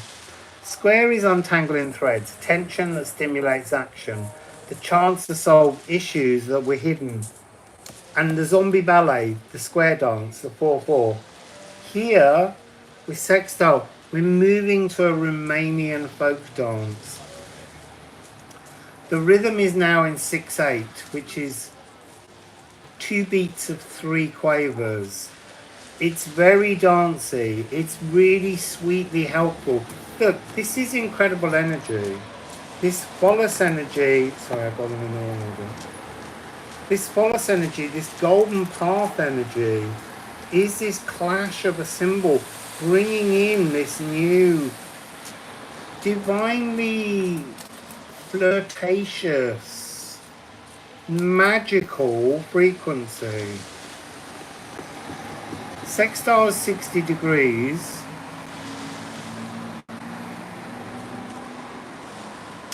Yeah, the numerology here is not, only apart from the 4/4/4 at the beginning, the numerology is all a little bit all over the place.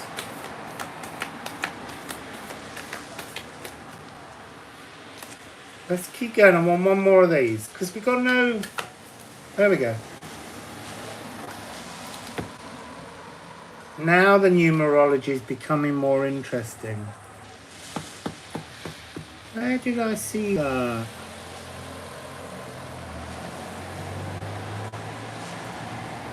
So you got 9. I thought I saw 60. That's so weird. Your earth masion, your magic is present but not seen. I can see it. So, sorry, water.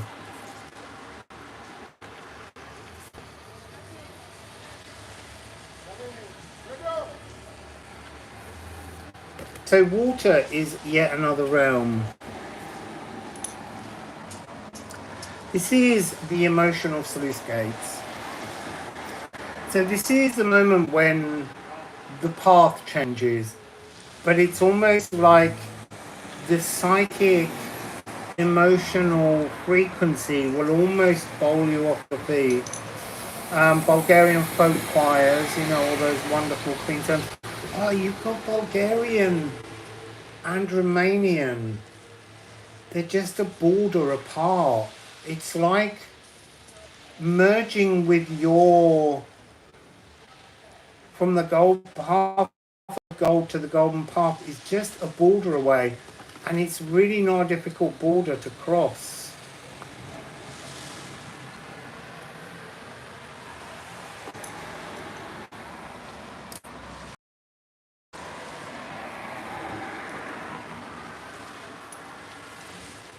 So, I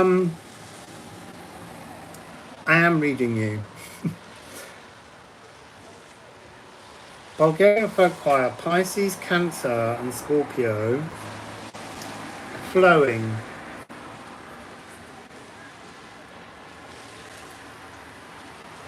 So I would suggest, dawn is the most important part at the moment of the divine trinity of the sun. Dawn, noon and dusk are the three most important parts. Water is the east, so it's talking about spending a little time, maybe just through the eclipse season, trying to be awake for dawn. I mean, you might get up at dawn all the time.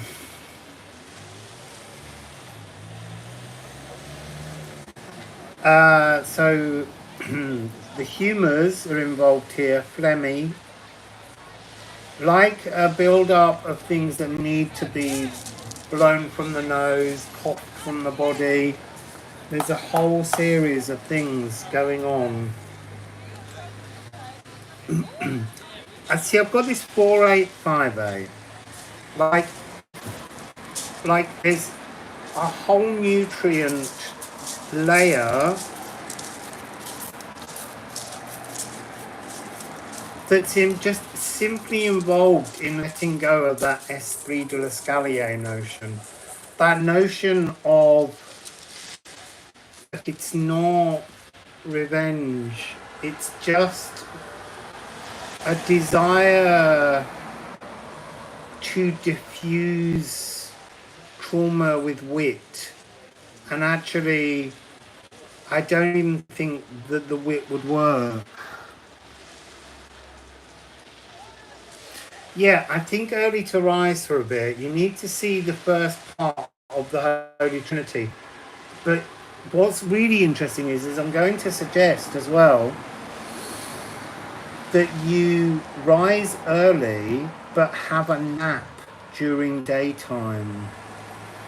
Because I feel like there's something about napping in the light. Napping in the light. So let's get some ceramics.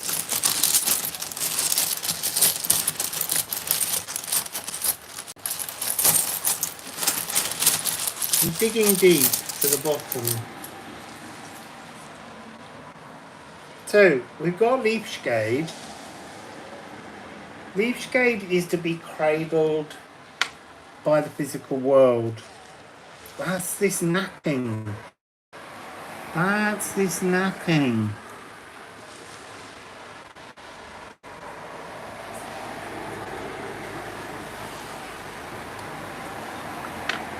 Yeah, daylight naps. They can be 10 minutes. They can be an hour and a half.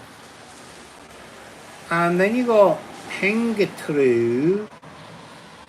This is Odin seeking wisdom. Odin being on... Well, you are napping in the light. Good. That's definitely what's coming through here. To be awake to see the light come up, but then to nap in it. And that somehow will be a kind of review on this energy, this emotional sluice gate, this empathic deluge that's going to bowl you over. It begins in sleep, but day sleep. And then you've got condle. There's a lot of condling going around at the moment, which is this, the music of the spheres, the greater energy seeking you.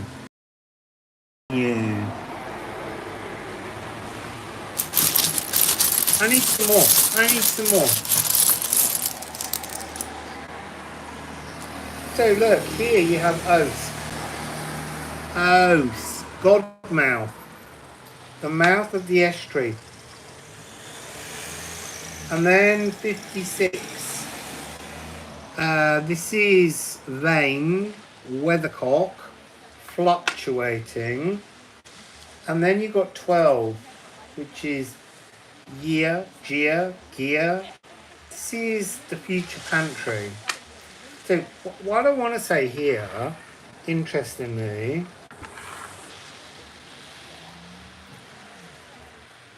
these are all the kind of runes that are coming forwards in the darkness. Okay, so you've got this notion of reviewing the vastness of the music of the spheres and the energy of divine godness up there. But it's between this energy of being cradled, I'm holding that wrong hand, being cradled and seeking change. But it's almost like if someone else cradles you, that turns round. It's almost you learn to please everyone. You learn to please everyone. And this is about receiving the wealth of goods that are meant to enter your life for you. So I'm going to ask that question. So what do you need to consider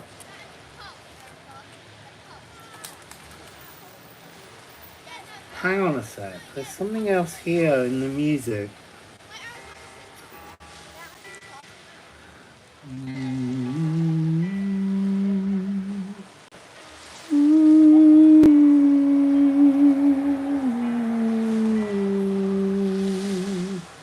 It feels like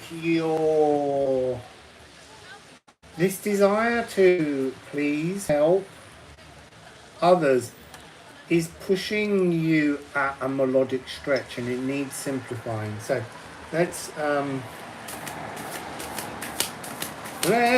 see what needs to be done.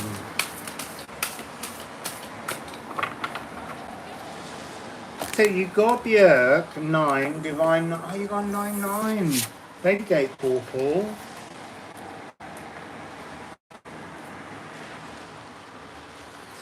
So this is spiritual growth, but there's this shadowy figure that's really showing up here. And then there's this energy here that can't be seen. It's like still being beneath the soil, in the shadows, almost sorting out the nutrients, preparing. The growth is massive. The moment, as I said, will bowl you off your feet. But you're still somehow collecting the goods that will take you on this next journey. See, look, newer is this frequency of buds, early magic, everything, all of this unseen energy. There's the bud, there's this frequency getting ready to explode, and it has this wonderful line, well, germinate, form and pause. This is what you're meant to be doing, pausing at the moment, re-evaluating, picking up the nutrients, understanding how to serve you to move forwards. And then it has create a potential blueprint for a new activity to actively unfold, but not just yet. Wait.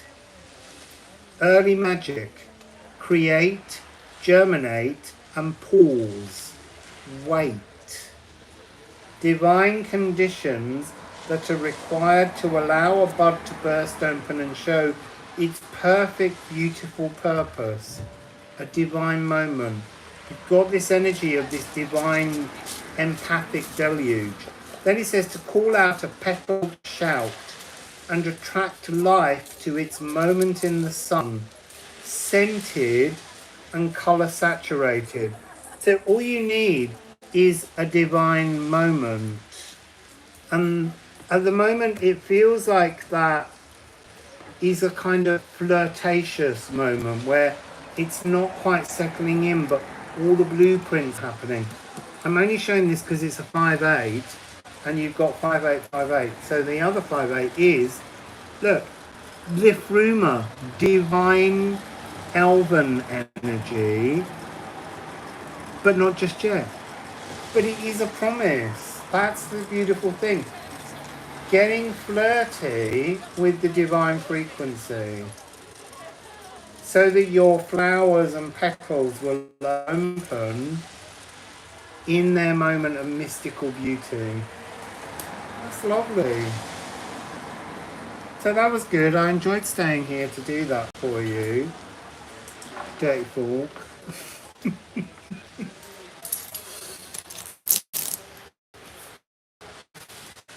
And I can put all the cards away now. Thank you all, everyone who stayed and watched. And thank you to all of you who sent donations. It's very helpful.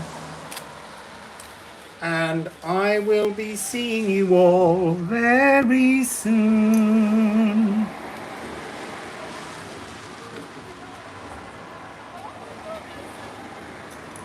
Good. Keep your stelliums for you, because they're your power.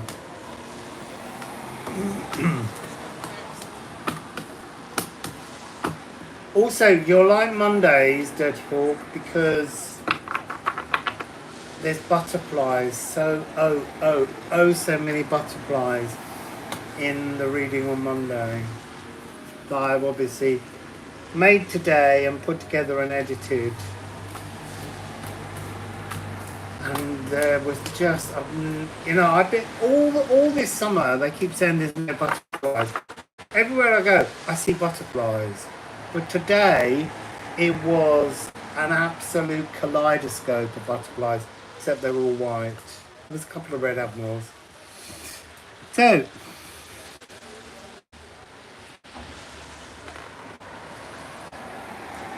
I am going to go because I need to go to the lavatory. Ooh, hang on. There's something exciting going on out there. Look, flickering blue lights. Oh, it's an ambulance. I thought it was going to be the police. So, Wassail, beautiful people. Have a lovely rest of the day. Sunday tomorrow. I might have a day of rest. Something daring and different. So, have a beautiful day. Thank you all so much for swinging by and sharing with me. Yeah, white. Really seriously, white butterflies. A plethora of them. And I actually, when I was doing the video, I forgot when I had an epiphany to mention that at the point when I had the epiphany about what message I was seeing, suddenly the butterflies changed from white butterflies to red admirals, showing how nature moves in. I forgot because some people rather rudely walked past me and I decided to just let them and not be triggered by it.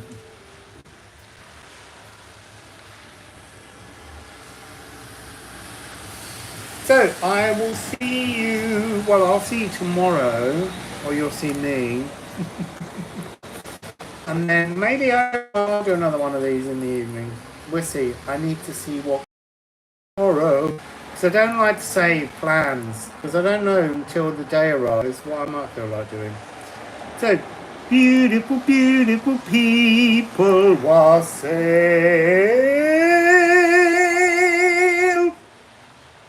I don't know how to stop it.